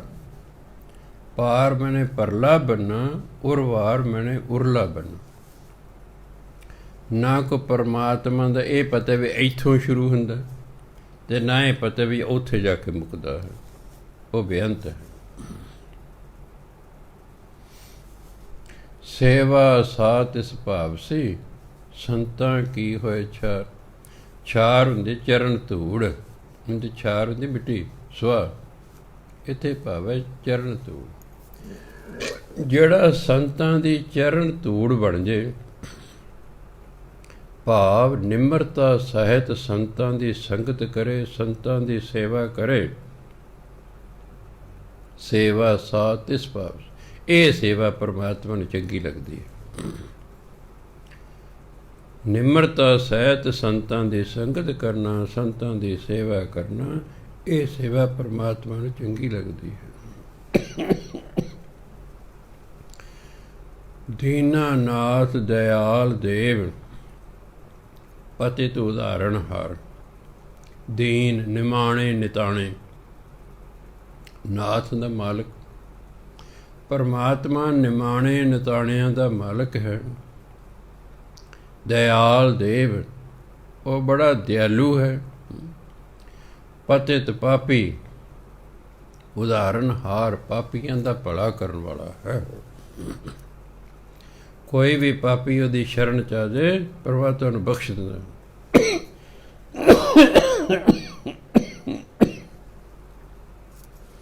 ਜੋ ਸ਼ਰਨ ਆਵੇ ਤਿਸ ਕੰਠ ਲਾਵੇ, ਇਹ ਬਿਰਧ ਸੁਆਮੀ ਸੰਦਾ। ਪਰਮਾਤਮਾ ਦਾ ਸੁਭਾਅ ਹੈ ਕਿ ਜਿਹੜਾ ਉਹਦੀ ਸ਼ਰਨ ਚ ਆ ਜਾਂਦਾ ਸੱਚੇ ਦਿਲੋਂ, ਉਹਨੂੰ ਆਪਣੇ ਗਲ ਨਾਲ ਲਾ ਦਿੰਦਾ। ਪਿਛਲੇ ਔਗਣ ਬਖਸ਼ ਲਏ ਪ੍ਰਭਾਗੈ ਭਾਰਗ ਪਾਵੇ, ਉਹਦੇ ਪਿਛਲੇ ਔਗਣ ਬਖਸ਼ ਦਿੰਦਾ, ਉਹਨੂੰ ਸਿੱਧੇ ਰਾਹ ਪਾ ਦਿੰਦਾ। ਸੋ ਹੇ ਪਰਮਾਤਮਾ, ਤੂੰ ਦੀਨਾਂ ਦਾ ਨਾਥ ਹੈ, ਤੂੰ ਦਿਆਲ ਦੇਵ ਹੈ, ਦਿਆਲੂ ਹੈ। ਪਤਿਤ ਉਦਾਹਰਣ ਹਾਰ, ਤੂੰ ਪਾਪੀਆਂ ਦਾ ਭਲਾ ਕਰਨ ਵਾਲਾ ਹੈ, ਪਾਪੀਆਂ ਨੂੰ ਤਾਰਨ ਵਾਲਾ ਹੈ।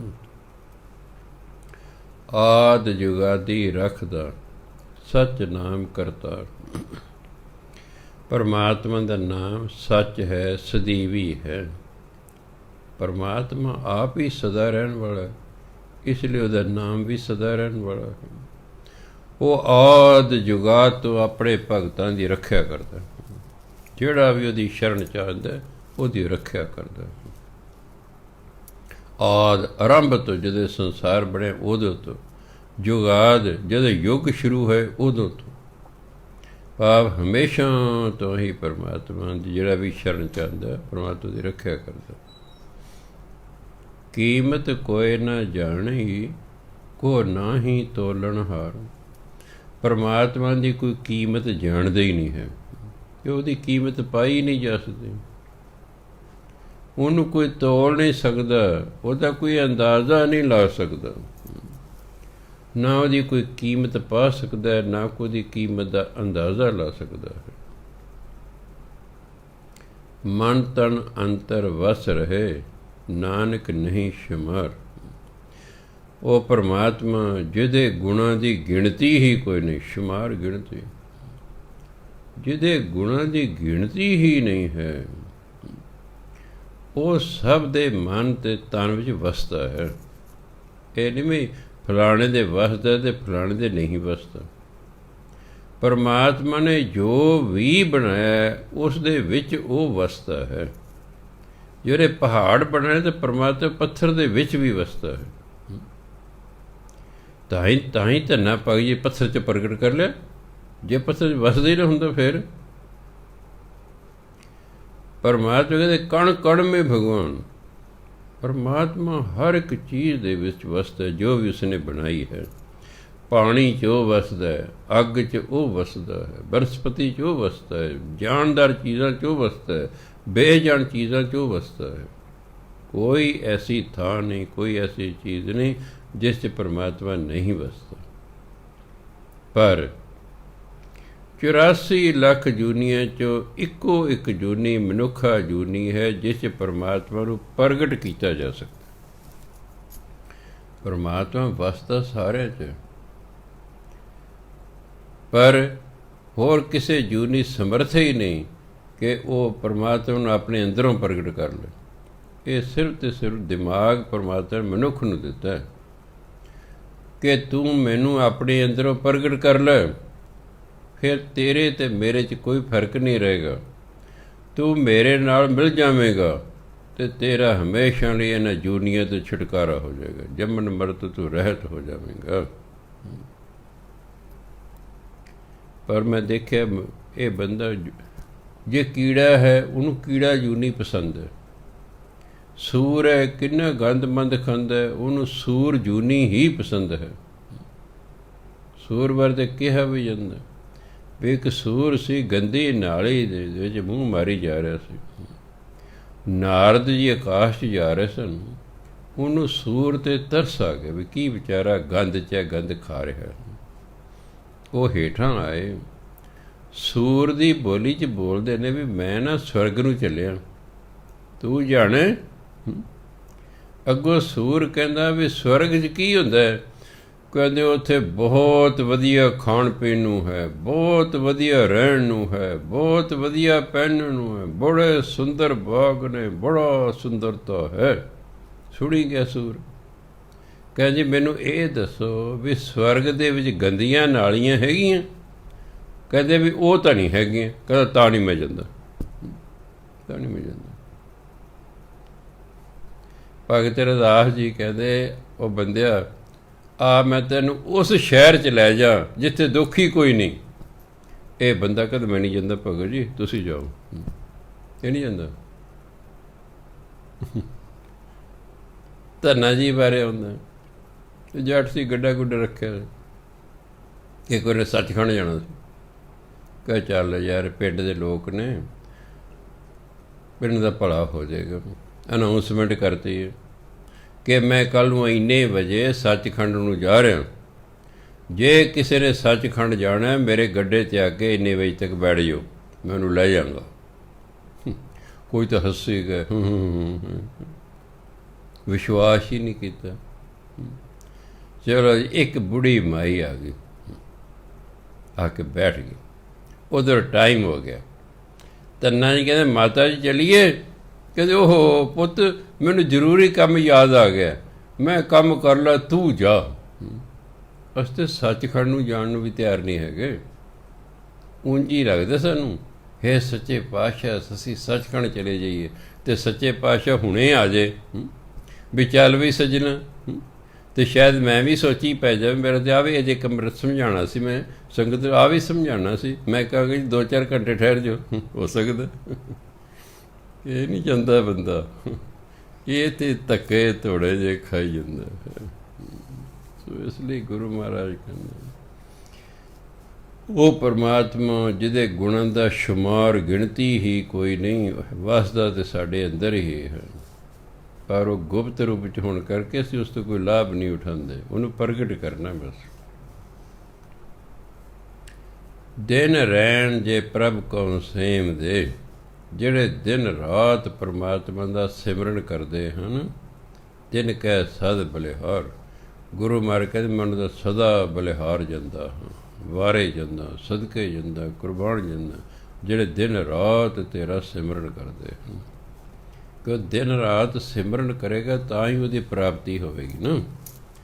ਇਹ ਘੰਟੇ 2 ਘੰਟਿਆਂ ਨਾਲ ਨਹੀਂ ਗੱਲ ਬਣਦੀ। ਗੁਰਬਾਣੀ ਕਹਿੰਦੀ ਅਵਿਨਾਸ਼ੀ ਖੇਮ ਚਾਹੇ ਜੇ ਨਾਨਕ ਸਦਾ ਸਿਮਰ ਨਾਰਾਇਣ। ਅਵਿਨਾਸ਼ੀ ਖੇਮ ਦਾ ਸਦਾ ਰਹਿਣ ਵਾਲੀ ਖੁਸ਼ੀ ਹੈ। ਇਨਸਾਨ ਜੇ ਤੂੰ ਸਦਾ ਰਹਿਣ ਵਾਲੀ ਖੁਸ਼ੀ ਚਾਹੁੰਦਾ ਫਿਰ ਸਦਾ ਹੀ ਪਰਮਾਤਮਾ ਦਾ ਸਿਮਰਨ ਕਰ। ਅਤੇ ਅਸੀਂ ਘੰਟਾ ਅੱਧਾ ਘੰਟਾ ਕਰਕੇ ਕਹਿੰਦੇ ਅਸੀਂ ਸਦਾ ਹੀ ਸੁਖੀ ਰਹੀਏ, ਇਸ ਤਰ੍ਹਾਂ ਨਹੀਂ ਹੁੰਦਾ। ਜਿੰਨਾ ਗੁੜ ਪਾਈਏ ਨਾ ਉਨਾ ਹੀ ਮਿੱਠਾ ਹੁੰਦਾ। ਬੰਦੇ ਦੀ ਆਦਤ ਹੈ ਗੁੜ ਘੱਟ ਪਾਉਂਦਾ, ਮਿੱਠਾ ਜ਼ਿਆਦਾ ਭਾਲਦਾ, ਇਸ ਤਰ੍ਹਾਂ ਨਹੀਂ ਹੁੰਦਾ। ਜਿੰਨਾ ਕਰੋਗੇ ਉਹਦੇ ਅਨੁਸਾਰ ਹੀ ਕੋਈ ਗੱਲ ਬਣਦੀ ਹੈ। ਇਸੇ ਕਹਿੰਦੇ ਦਿਨ ਰਾਤ ਜਿਹੜੇ ਪ੍ਰਮਾਤਮਾ ਦਾ ਸਿਮਰਨ ਕਰਦੇ ਹਨ, ਮੈਨੂੰ ਤਾਂ ਬਲਿਹਾਰ ਜਾਂਦਾ ਵੀ ਭਾਈ ਧੰਨ ਹੋ ਤੁਸੀਂ, ਧੰਨ ਹੋ ਤੁਸੀਂ। ਸੰਤ ਅਰਾਧਨ ਸਦ ਸਦਾ, ਸਭਨਾ ਕਾ ਬਖਸ਼ਿੰਦ। ਬਖਸ਼ਿੰਦ ਖੱਖੇ ਦੇ ਪੈਰ 'ਚ ਬਿੰਦੀ ਲਾ ਕੇ ਪੜ੍ਹਨਾ, ਸੱਸੇ ਦੇ ਪੈਰ 'ਚ ਬਿੰਦੀ ਲਾ ਕੇ ਪੜ੍ਹਨਾ। ਫਾਰਸੀ ਦਾ ਸ਼ਬਦ ਹੈ। ਬਖਸ਼ਿੰਦ ਹੁੰਦਾ ਬਖਸ਼ਣ ਵਾਲਾ। ਸੰਤ ਅਰਾਧਨ ਸਦਾ ਸਦਾ, ਸਭਨਾ ਕਾ ਬਖਸ਼ਿੰਦ। ਜੀਓ ਪਿੰਡ ਜਿਨ ਸਾਜਿਆ, ਕਰ ਕਿਰਪਾ ਦਿੱਤੀਨ ਜਿੰਦ। ਗੁਰ ਸ਼ਬਦੀ, ਸੱਸੇ ਪੈਰ 'ਚ ਬਿੰਦੀ, ਗੁਰ ਸ਼ਬਦੀ ਆਰਾਧੀਐ। ਜਪੀਐ ਨਿਰਮਲ ਮੰਤ, ਕੀਮਤ ਕਹਿਣ ਨ ਜਾਈਐ। ਪਰਮੇਸ਼ਵਰ ਬੇਅੰਤ। ਜੇ ਸੱਸੇ ਨੂੰ ਔਂਕੜ ਨਾ ਹੁੰਦੀ ਫਿਰ ਆਪਾਂ ਪੜ੍ਹਦੇ ਪਰਮੇਸ਼ਰ, ਫਿਰ ਸੱਸੇ ਦੇ ਪੈਰ 'ਚ ਬਿੰਦੀ ਲਾ ਕੇ ਪੜ੍ਹਦੇ। ਹੁਣ ਸੱਸੇ ਨੂੰ ਔਂਕੜ ਲੱਗੀ ਹੋਈ ਹੈ, ਹੁਣ ਇਸ ਨੂੰ ਪਰਮੇਸ਼ਵਰ ਨਹੀਂ ਪੜ੍ਹਨਾ, ਹੁਣ ਇਹਦਾ ਉਚਾਰਨ ਹੈ ਪਰਮੇਸ਼ਵਰ। ਕੀਮਤ ਕਹਿਣ ਨਾ ਜਾਈਏ, ਪਰਮੇਸ਼ਵਰ ਬੇਅੰਤ। ਜਿਸ ਮਨ ਵਸੈ ਨਾਰਾਇਣੁ, ਸੋ ਕਹੀਐ ਭਗਵੰਤ। ਜੀ ਕੀ ਲੋਚਾ ਪੂਰੀਐ, ਮਿਲੈ ਸੁਆਮੀ ਕੰਤ। ਨਾਨਕ ਜੀਵੈ ਜਪ ਹਰੀ, ਦੋਖ ਸਭੇ ਹੀ ਹੰਤ। ਦਿਨ ਰੈਨ ਜਿਸ ਨਾ ਵਿਸਰੈ, ਸੋ ਹਰਿਆ ਹੋਵੇ ਜੰਤ। ਪੰਚਮ ਪਾਤਸ਼ਾਹ ਕਹਿੰਦੇ ਸੰਤ ਅਰਾਧਨ ਸਦਾ ਸਦਾ, ਸਭਨਾ ਕਾ ਬਖਸ਼ਿੰਦ। ਪਰਮਾਤਮਾ ਜੋ ਸਭ ਨੂੰ ਬਖਸ਼ਣ ਵਾਲਾ ਹੈ, ਸੰਤ ਜਿਹੜੇ ਨੇ ਉਹ ਸਦਾ ਹੀ ਉਹਦਾ ਆਰਾਧਨਾ ਕਰਦੇ ਨੇ, ਉਹਦਾ ਨਾਮ ਜਪਦੇ ਨੇ। ਉਹ ਪਰਮਾਤਮਾ ਜੋ ਸਭ ਨੂੰ ਬਖਸ਼ਣ ਵਾਲਾ ਹੈ, ਜੋ ਬਖਸ਼ਿੰਦ ਹੈ, ਸੰਤ ਜਿਹੜੇ ਨੇ ਉਹ ਸਦਾ ਹੀ ਉਹਦਾ ਨਾਮ ਜਪਦੇ ਹਨ। ਜੀਓ ਪਿੰਡ ਜਿਨ ਸਾਜਿਆ, ਕਰ ਕਿਰਪਾ ਦਿੱਤੀਨ ਜਿੰਦ। ਪਰਮਾਤਮਾ ਨੇ ਸਾਡਾ ਸਰੀਰ ਬਣਾਇਆ, ਪਰਮਾਤਮਾ ਨੇ ਕਿਰਪਾ ਕਰਕੇ ਸਾਨੂੰ ਇਹਦੀ ਜਿੰਦ ਪਾਈ। ਇਹਦੇ ਵਿੱਚ ਜਿੰਦੀ ਵਿੱਚੋਂ ਨਿਕਲਦੀ ਹੈ, ਬੰਦਾ ਮਰ ਜਾਂਦਾ। ਬਸ ਇਹ ਜਿੰਦ ਕਾਰਨ ਹੀ ਜਿਉਂਦਾ ਹੈ। ਉਹਨੂੰ ਜਾਨ ਕਹਿ ਲਓ, ਜਿੰਦ ਕਹਿ ਲਓ, ਸਵਾਸ ਕਹਿ ਲਓ, ਆਤਮਾ ਕਹਿ ਲਓ, ਰੂਹ ਕਹਿ ਲਓ। ਪਰਮਾਤਮਾ ਨੇ ਸਾਡਾ ਸਰੀਰ ਬਣਾਇਆ, ਉਹਦੇ ਵਿੱਚ ਜਿੰਦ ਪਾਈ ਹੈ।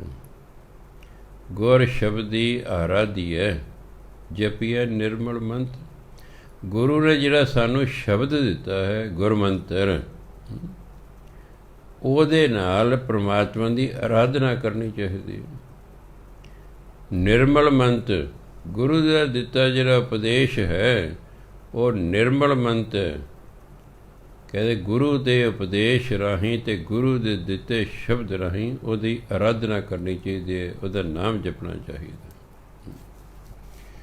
ਗੁਰੂ ਮਹਾਰਾਜ ਉਪਦੇਸ਼ ਵੀ ਦਿੰਦੇ ਨੇ, ਆ ਸਾਰੀ ਬਾਣੀ ਉਪਦੇਸ਼ ਹੈ। ਅਤੇ ਗੁਰੂ ਮਹਾਰਾਜ ਗੁਰਮੰਤਰ ਵੀ ਦਿੰਦੇ, ਵਾਹਿਗੁਰੂ ਵਾਹਿਗੁਰੂ ਵਾਹਿਗੁਰੂ। ਬਾਣੀ ਅਨੁਸਾਰ ਜੀਵਨ ਜਿਉਣੇ ਅਤੇ ਨਾਲ ਵਾਹਿਗੁਰੂ ਵਾਹਿਗੁਰੂ ਵਾਹਿਗੁਰੂ ਕਰਦੇ ਰਹਿਣਾ ਹੈ। ਕੀਮਤ ਕਹਿਣ ਨਾ ਜਾਈਏ, ਪਰਮੇਸ਼ਵਰ ਬੇਅੰਤ। ਪਰਮਾਤਮਾ ਤਾਂ ਬੇਅੰਤ ਹੈ, ਉਹਦੀ ਕੋਈ ਕੀਮਤ ਹੀ ਨਹੀਂ ਦੱਸ ਸਕਦਾ, ਉਹਦੀ ਤਾਂ ਕੋਈ ਕੀਮਤ ਪਾ ਹੀ ਨਹੀਂ ਸਕਦਾ।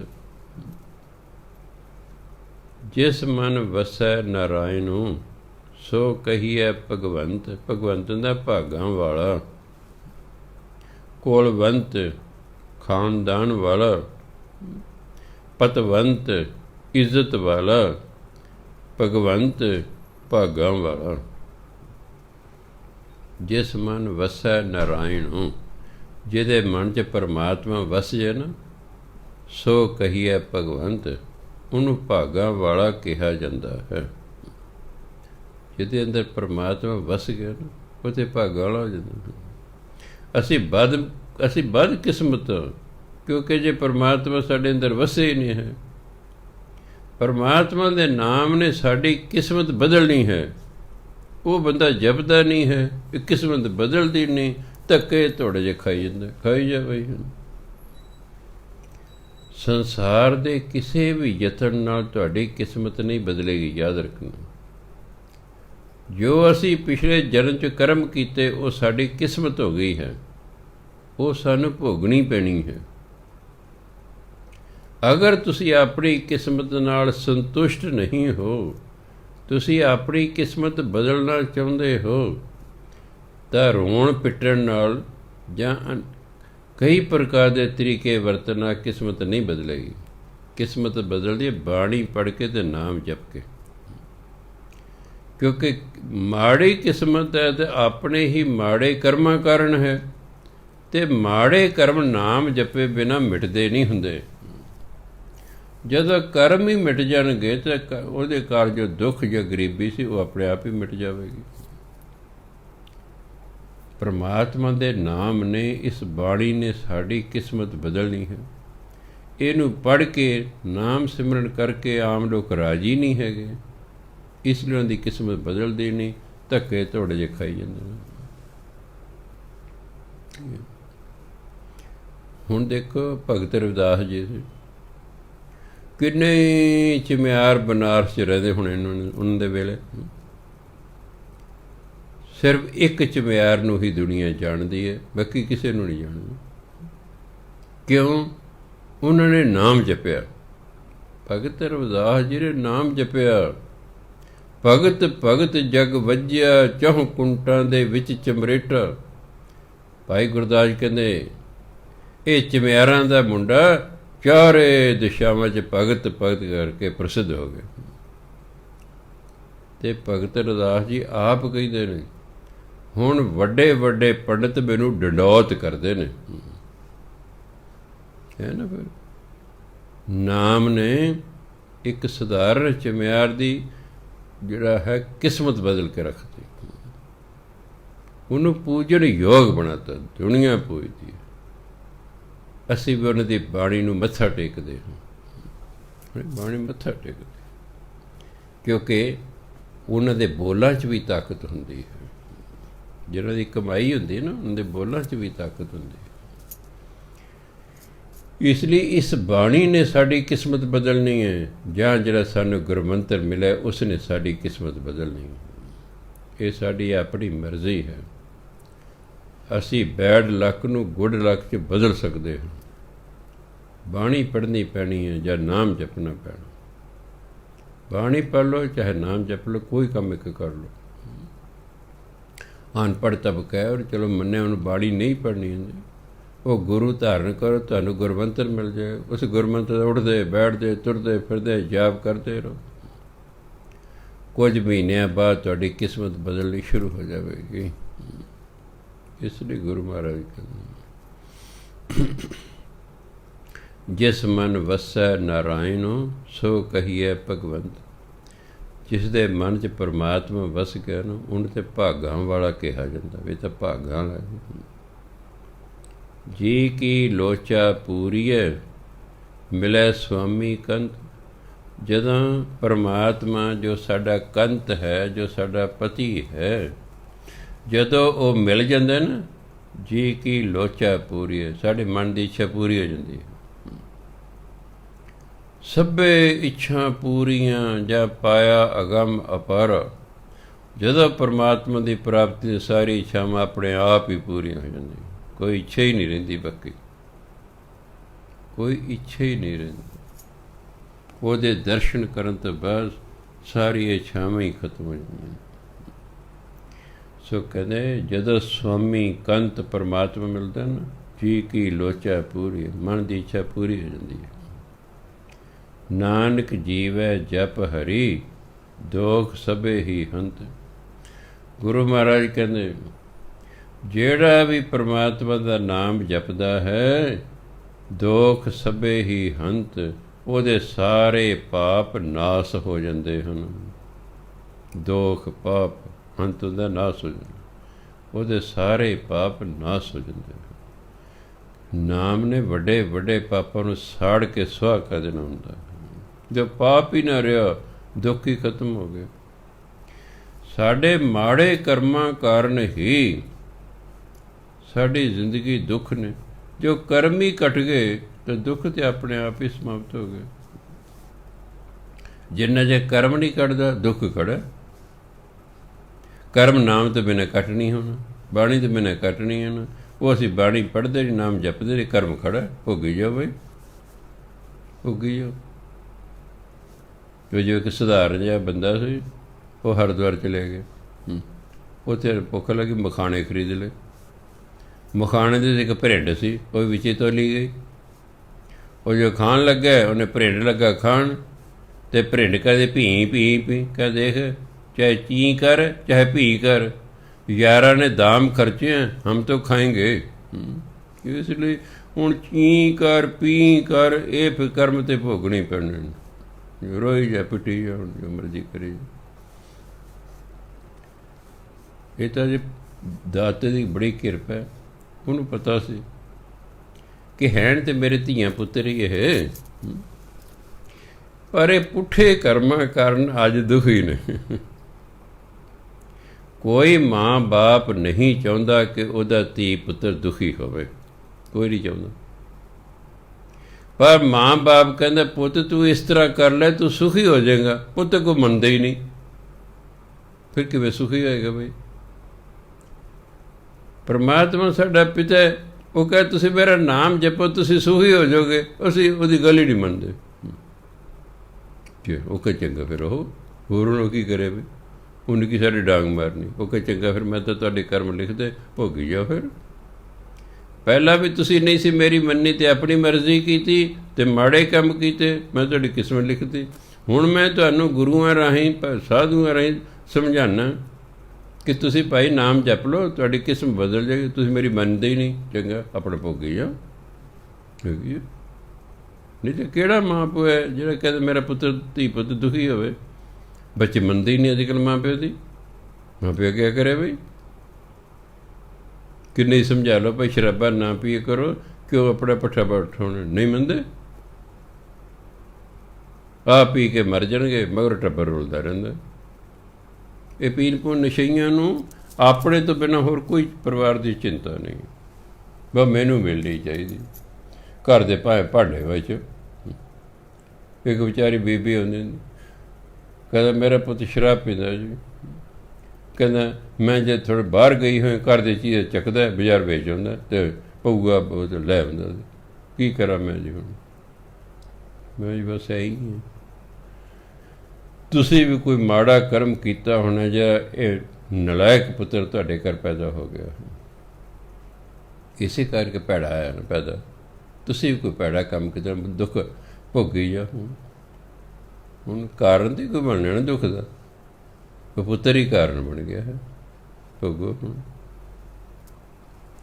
ਇਹ ਤਾਂ ਆਪਾਂ ਨੂੰ ਐਵੇਂ ਹੀ ਹੈ ਵੀ ਧੀਆਂ ਪੁੱਤਾਂ ਸਾਨੂੰ ਸੁੱਖ ਮਿਲੇਗਾ। ਸਾਰੇ ਬੱਚਿਆਂ ਮਗਰ ਭੱਜੇ ਫਿਰਦੇ, ਨਹੀਂ ਬੱਚਾ ਹੁੰਦਾ ਭੱਜਿਆ ਫਿਰਦਾ, ਕਦੇ ਕਿਸੇ ਸਾਧ ਕੋਲ ਜਾ, ਕਦੇ ਗੁਰੂ ਕੋਲ ਜਾ, ਕੋਈ ਸੁੱਖ ਆ ਕਰ ਬੱਚਾ ਹੋ ਜਾਏ। ਮੈਂ ਤਾਂ ਸੋਚਿਆ ਉਹ ਮਾਂ ਨੇ ਵੀ ਕਿੰਨੀ ਖੁਸ਼ੀ ਮਨਾਈ ਹੋਣੀ, ਉਹਦੇ ਬਾਪ ਨੇ ਵੀ ਹੋਸਾ ਸ਼ੁੱਧ ਸ਼ਰਾਬਾਂ ਪਿਲਾਈਆਂ ਹੁਣ ਲੋਕਾਂ ਨੂੰ। ਮੇਰੇ ਪੁੱਤਰ ਆਇਆ, ਢੋਲ ਢਾਲ ਵੀ ਸ਼ਾਇਦ ਵਜਾਏ ਹੁਣ ਉਹਨੇ ਦੇ ਢੋਲ ਵਜਾ ਰਿਹਾ। ਤੁਸੀਂ ਉਹਦੇ ਜੰਮਣ ਦੇ ਢੋਲ ਵਜਾਏ, ਹੁਣ ਤੁਹਾਡੇ ਢੋਲ ਵਜਾ ਰਿਹਾ। ਇਹ ਤਾਂ ਐਵੇਂ ਮਨੁੱਖ ਨੂੰ ਭੁਲੇਖ ਹੈ ਕਿ ਸ਼ਾਇਦ ਮੈਨੂੰ ਪੁੱਤਰ ਤੋਂ ਫਲਾਣੇ ਤੋਂ ਸੁੱਖ ਹੋਵੇਗਾ। ਸੁੱਖ ਆਪਣੇ ਕਰਮਾਂ ਦਾ ਹੁੰਦਾ। ਜੇ ਤੁਹਾਡੇ ਭਾਗਾਂ ਸੁੱਖ ਹੈ, ਤੁਹਾਡੇ ਬੱਚਿਆਂ ਨੇ ਵੀ ਤੁਹਾਨੂੰ ਸੁੱਖ ਦੇ ਜਾਣਾ। ਜੇ ਤੁਹਾਡੇ ਭਾਗਾਂ ਸੁੱਖ ਹੈ, ਬਗਾਨਿਆਂ ਨੇ ਵੀ ਸੁੱਖ ਦੇ ਜਾਣਾ। ਜੇ ਤੁਹਾਡੇ ਭਾਗਾਂ ਦੁੱਖ ਲਿਖਿਆ, ਤੁਹਾਡੇ ਬੱਚਿਆਂ ਨੇ ਤੁਹਾਨੂੰ ਸੂਲੀ ਟੰਗੀ ਰੱਖਣਾ। ਹੁਣ ਪਰਿਵਾਰ ਦੇ ਭਾਗਾਂ ਦੁੱਖ ਲਿਖਿਆ, ਇੱਕੋ ਬੰਦਾ ਘਰ ਵਾਲਾ ਕਮਾਊ ਹੈ, ਉਹ ਸ਼ਰਾਬੀ ਕਬਾਬੀ ਨਸ਼ਈ ਹੈ, ਉਹ ਜਿੰਨਾ ਕਮਾਉਂਦਾ ਖਾ ਪੀ ਜਾਂਦਾ। ਹੁਣ ਪਰਿਵਾਰ ਕਿਆ ਕਰੇ ਵੇ, ਭੋਗੀ ਜੋ ਦੁੱਖ। ਹੁਣ ਤਾਂ ਆਪਣੇ ਖਾਣ ਪੀਣ ਤੱਕ ਮਤਲਬ ਹੈ, ਪਰਿਵਾਰ ਜਾਏ ਜਹੰਨਮ 'ਚ। ਜਨਾਨੀ ਨੇ ਵਿਆਹ ਕਰਾਇਆ ਵੀ ਚਲੋ ਮੇਰਾ ਪਤੀ ਹੋਏਗਾ, ਕੋਈ ਸੁਖੀ ਹੋ ਜਾਏਗੀ, ਉਹ ਉਦੋਂ ਵੀ ਦੁਖੀ, ਉਦੋਂ ਵੀ ਦੁਖੀ। ਸੋ ਇਹ ਸੁੱਖ ਦੁੱਖ ਤੇ ਆਪਣੇ ਕਰਮਾਂ ਦਾ ਹੈ। ਇਹ ਨਾ ਸੋਚੋ ਕਿ ਮੈਨੂੰ ਫਲਾਣੇ ਤੋਂ ਸੁੱਖ ਮਿਲੇਗਾ ਜਾਂ ਫਲਾਣੇ ਤੋਂ ਸੁੱਖ ਮਿਲੇਗਾ। ਜੇ ਤੁਹਾਡੇ ਭਾਗਾਂ ਸੁੱਖ ਹੈ, ਆਪਣਿਆਂ ਨੇ ਵੀ ਸੁੱਖ ਦੇ ਜਾਣਾ, ਬਗਾਨਿਆਂ ਨੇ ਵੀ ਦੇ ਜਾਣਾ। ਜੇ ਦੁੱਖ ਹੈ ਤਾਂ ਆਪਣਿਆਂ ਨੇ ਵੀ ਦੁਖੀ ਕਰੀ ਜਾਣਾ, ਬਗਾਨਿਆਂ ਨੇ ਵੀ ਦੁਖੀ ਕਰੀ ਜਾਣਾ। ਇਹ ਸੌ ਵੇ ਜੀਆ ਆਪਣਾ ਕੀਆ ਕਰਮ ਭੋਗੀਆ।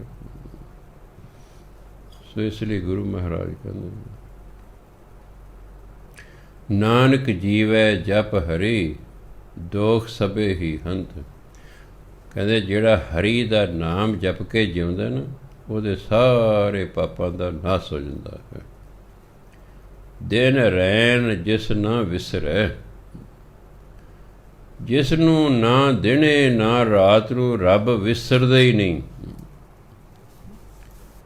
ਤੁਸੀਂ ਕਹੋ ਰਾਤ ਨੂੰ ਵੀ ਨਹੀਂ ਵਿਸਰਦਾ, ਜੇ ਦਿਨੇ ਰੱਬ ਯਾਦ ਰਹੇ ਨਾ ਰਾਤ ਨੂੰ ਆਪੇ ਰੱਬ ਯਾਦ ਆਈ ਜਾਂਦਾ।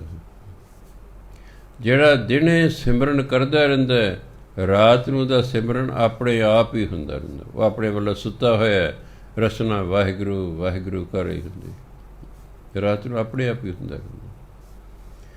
ਕਹਿੰਦੇ ਜਿਹੜਾ ਦਿਨ ਰਾਤ ਦਿਨ ਰੈਣ ਜਿਸ ਨਾ ਵਿਸਰ, ਜਿਹਨੂੰ ਰੱਬ ਨਾ ਦਿਨੇ ਵਿਸਰਦਾ ਨਾ ਰਾਤ ਨੂੰ ਭੁੱਲਦਾ ਹੈ, ਸੋ ਹਰਿਆ ਹੋਵੇ ਜੰਤ। ਉਹ ਵਿਅਕਤੀ ਤੇ ਹਰਿਆ ਭਰਿਆ ਹੋ ਜਾਂਦਾ, ਹਮੇਸ਼ਾ ਖੁਸ਼ ਰਹਿੰਦਾ ਹੈ, ਚੜ੍ਹਦੀਆਂ ਕਲਾਂ 'ਚ ਰਹਿੰਦਾ। ਜਿਵੇਂ ਹਰੇ ਭਰੇ ਦਰਖਤ ਆਪਣਾ ਸੋਹਣੇ ਲੱਗਦੇ ਨੇ ਕਿ ਨਹੀਂ, ਇਸ ਲਈ ਜਦੋਂ ਜੀਵਨ ਹਰਿਆ ਭਰਿਆ ਹੁੰਦਾ ਮਨੁੱਖ ਖੇੜੇ 'ਚ ਹੁੰਦਾ ਹੈ। ਖੇੜਿਆ ਹੋਇਆ ਹੀ ਦੂਜਿਆਂ ਨੂੰ ਖੇੜਾ ਦੇ ਸਕਦਾ। ਮੰਨ ਲਓ ਮੈਂ ਆਪ ਹੀ ਉਦਾਸ ਹਾਂ, ਮੈਨੂੰ ਕੋਈ ਮਿਲ ਨਾ ਆਇਆ, ਮੈਂ ਉਹਨੂੰ ਕੀ ਖੁਸ਼ ਕਰ ਸਕਦਾ। ਜੇ ਮੈਂ ਆਪ ਖੁਸ਼ ਹਾਂ ਤਾਂ ਹੋ ਸਕਦਾ ਕੋਈ ਨਾ ਕੋਈ ਉਹਨੂੰ ਚੁਟਕਲਾ ਸੁਣਾਦਾ, ਕੋਈ ਖੁਸ਼ੀ ਦੀ ਕੋਈ ਗੱਲ ਕਰ। ਮੈਂ ਤਾਂ ਆਪ ਹੀ ਦੁਖੀ ਮੰਨ ਲਓ, ਉਹਨੂੰ ਫਿਰ ਕੀ ਸੁੱਖ ਦੇ ਸਕਦਾ। ਜਿਹੜਾ ਖਿੜਿਆ ਹੋਇਆ ਹੈ ਉਹੀ ਦੂਸਰੇ ਨੂੰ ਖੇੜਾ ਦੇ ਸਕਦਾ ਹੈ। ਇਸ ਲਈ ਕਹਿੰਦੇ ਜਿਸ ਬੰਦੇ ਨੂੰ ਕਦੇ ਪਰਮਾਤਮਾ ਭੁੱਲਦੇ ਹੀ ਨਹੀਂ ਨਾ, ਨਾ ਦਿਨੇ ਨਾ ਰਾਤ ਨੂੰ, ਉਹ ਤਾਂ ਹਮੇਸ਼ਾ ਹੀ ਹਰਿਆ ਭਰਿਆ ਰਹਿੰਦਾ ਹੈ। ਇਸ ਤੋਂ ਪਹਿਲਾਂ ਕਿ ਮੈਂ ਸਮਾਪਤੀ ਕਰਾਂ, ਸਾਰੀ ਸੰਗਤ ਨੂੰ ਫਿਰ ਬੇਨਤੀ ਹੈ ਕਿ 14 ਜੂਨ ਨੂੰ ਗੁਰੂ ਅਰਜਨ ਦੇਵ ਮਹਾਰਾਜ ਦਾ ਸ਼ਹੀਦੀ ਦਿਵਸ ਸਾਰੇ ਸੰਸਾਰ 'ਚ ਮਨਾਇਆ ਜਾ ਰਿਹਾ ਹੈ। ਆਪਾਂ ਵੀ ਹਰ ਸਾਲ ਦੀ ਤਰ੍ਹਾਂ ਮਨਾਉਣਾ ਹੈ, ਪਰ ਆਪਾਂ ਐਤਵਾਰ ਨੂੰ ਮਨਾਉਣੇ ਹਾਂ। ਸੋ ਐਤਵਾਰ ਹੈਗਾ 13 ਜੂਨ ਦਾ। ਸੋ 13 ਜੂਨ ਨੂੰ ਅਖੰਡ ਪਾਠਾਂ ਦੇ ਭੋਗ ਪੈਣੇ ਨੇ। ਇਸ ਲਈ 11 ਜੂਨ ਨੂੰ ਆਪਾਂ 7 ਅਖੰਡ ਪਾਠ ਰੱਖਾਂਗੇ। ਸੋ ਜਿਨ੍ਹਾਂ ਦੀਆਂ ਰੌਲਾਂ ਲੱਗੀਆਂ, ਡਿਊਟੀਆਂ ਲੱਗੀਆਂ ਅਖੰਡ ਪਾਠਾਂ 'ਤੇ, ਉਹਨਾਂ ਸਾਰੇ ਪਾਠੀਆਂ ਨੂੰ ਬੇਨਤੀ ਕਿ ਆਪਣਾ ਵੇਲੇ ਸਿਰ ਆਪਣੀ ਆਪਣੀ ਡਿਊਟੀਆਂ 'ਤੇ 11 ਤਰੀਕ ਤੋਂ ਆਉਣਾ ਸ਼ੁਰੂ ਕਰ ਦੇਣ। ਜਿਹੜੇ ਵੀ ਕਥਾ ਸੁਣ ਰਹੇ ਹੋ ਉਹ ਆਪਣੇ ਦੂਜੇ ਸਾਥੀਆਂ ਨੂੰ, ਟੈਲੀਫੋਨ ਨੰਬਰ ਆਪਣੇ ਦੋਸਤਾਂ ਮਿੱਤਰਾਂ ਸਹੇਲੀਆਂ ਦੇ ਕੋਲ ਹੁੰਦੇ ਨੇ, ਕਿਉਂਕਿ ਸਤਸੰਗੀ ਦੇ ਦੋਸਤ ਵੀ ਤਾਂ ਸਤਸੰਗੀ ਹੁੰਦੇ ਨੇ, ਸਤਸੰਗੀ ਦੇ ਮਿੱਤਰ ਵੀ ਤਾਂ ਸਤਸੰਗੀ ਹੁੰਦੇ ਨੇ। ਅਤੇ ਜੇ ਉਹਨਾਂ ਦੇ ਮਿੱਤਰ ਤੇ ਸਹੇਲੀ ਕੁਸੰਗੀ ਨੇ ਤਾਂ ਫਿਰ ਉਹ ਕਦੇ ਆਪ ਸਤਸੰਗੀ ਨੇ। ਮੰਨ ਲਓ ਮੇਰੇ ਦੋਸਤ ਹੀ ਕੁਸੰਗੀ ਨੇ ਤਾਂ ਫਿਰ ਮੈਂ ਕਿਵੇਂ ਆਪਣੇ ਆਪ ਨੂੰ ਸਤਸੰਗੀ ਕਹਿ ਸਕਦਾ। ਚੰਗੇ ਦੇ ਦੋਸਤ ਮਿੱਤਰ ਵੀ ਚੰਗੇ ਹੁੰਦੇ ਨੇ ਅਤੇ ਭੈੜੇ ਦੇ ਦੋਸਤ ਮਿੱਤਰ ਵੀ ਭੈੜੇ ਹੀ ਹੁੰਦੇ ਨੇ।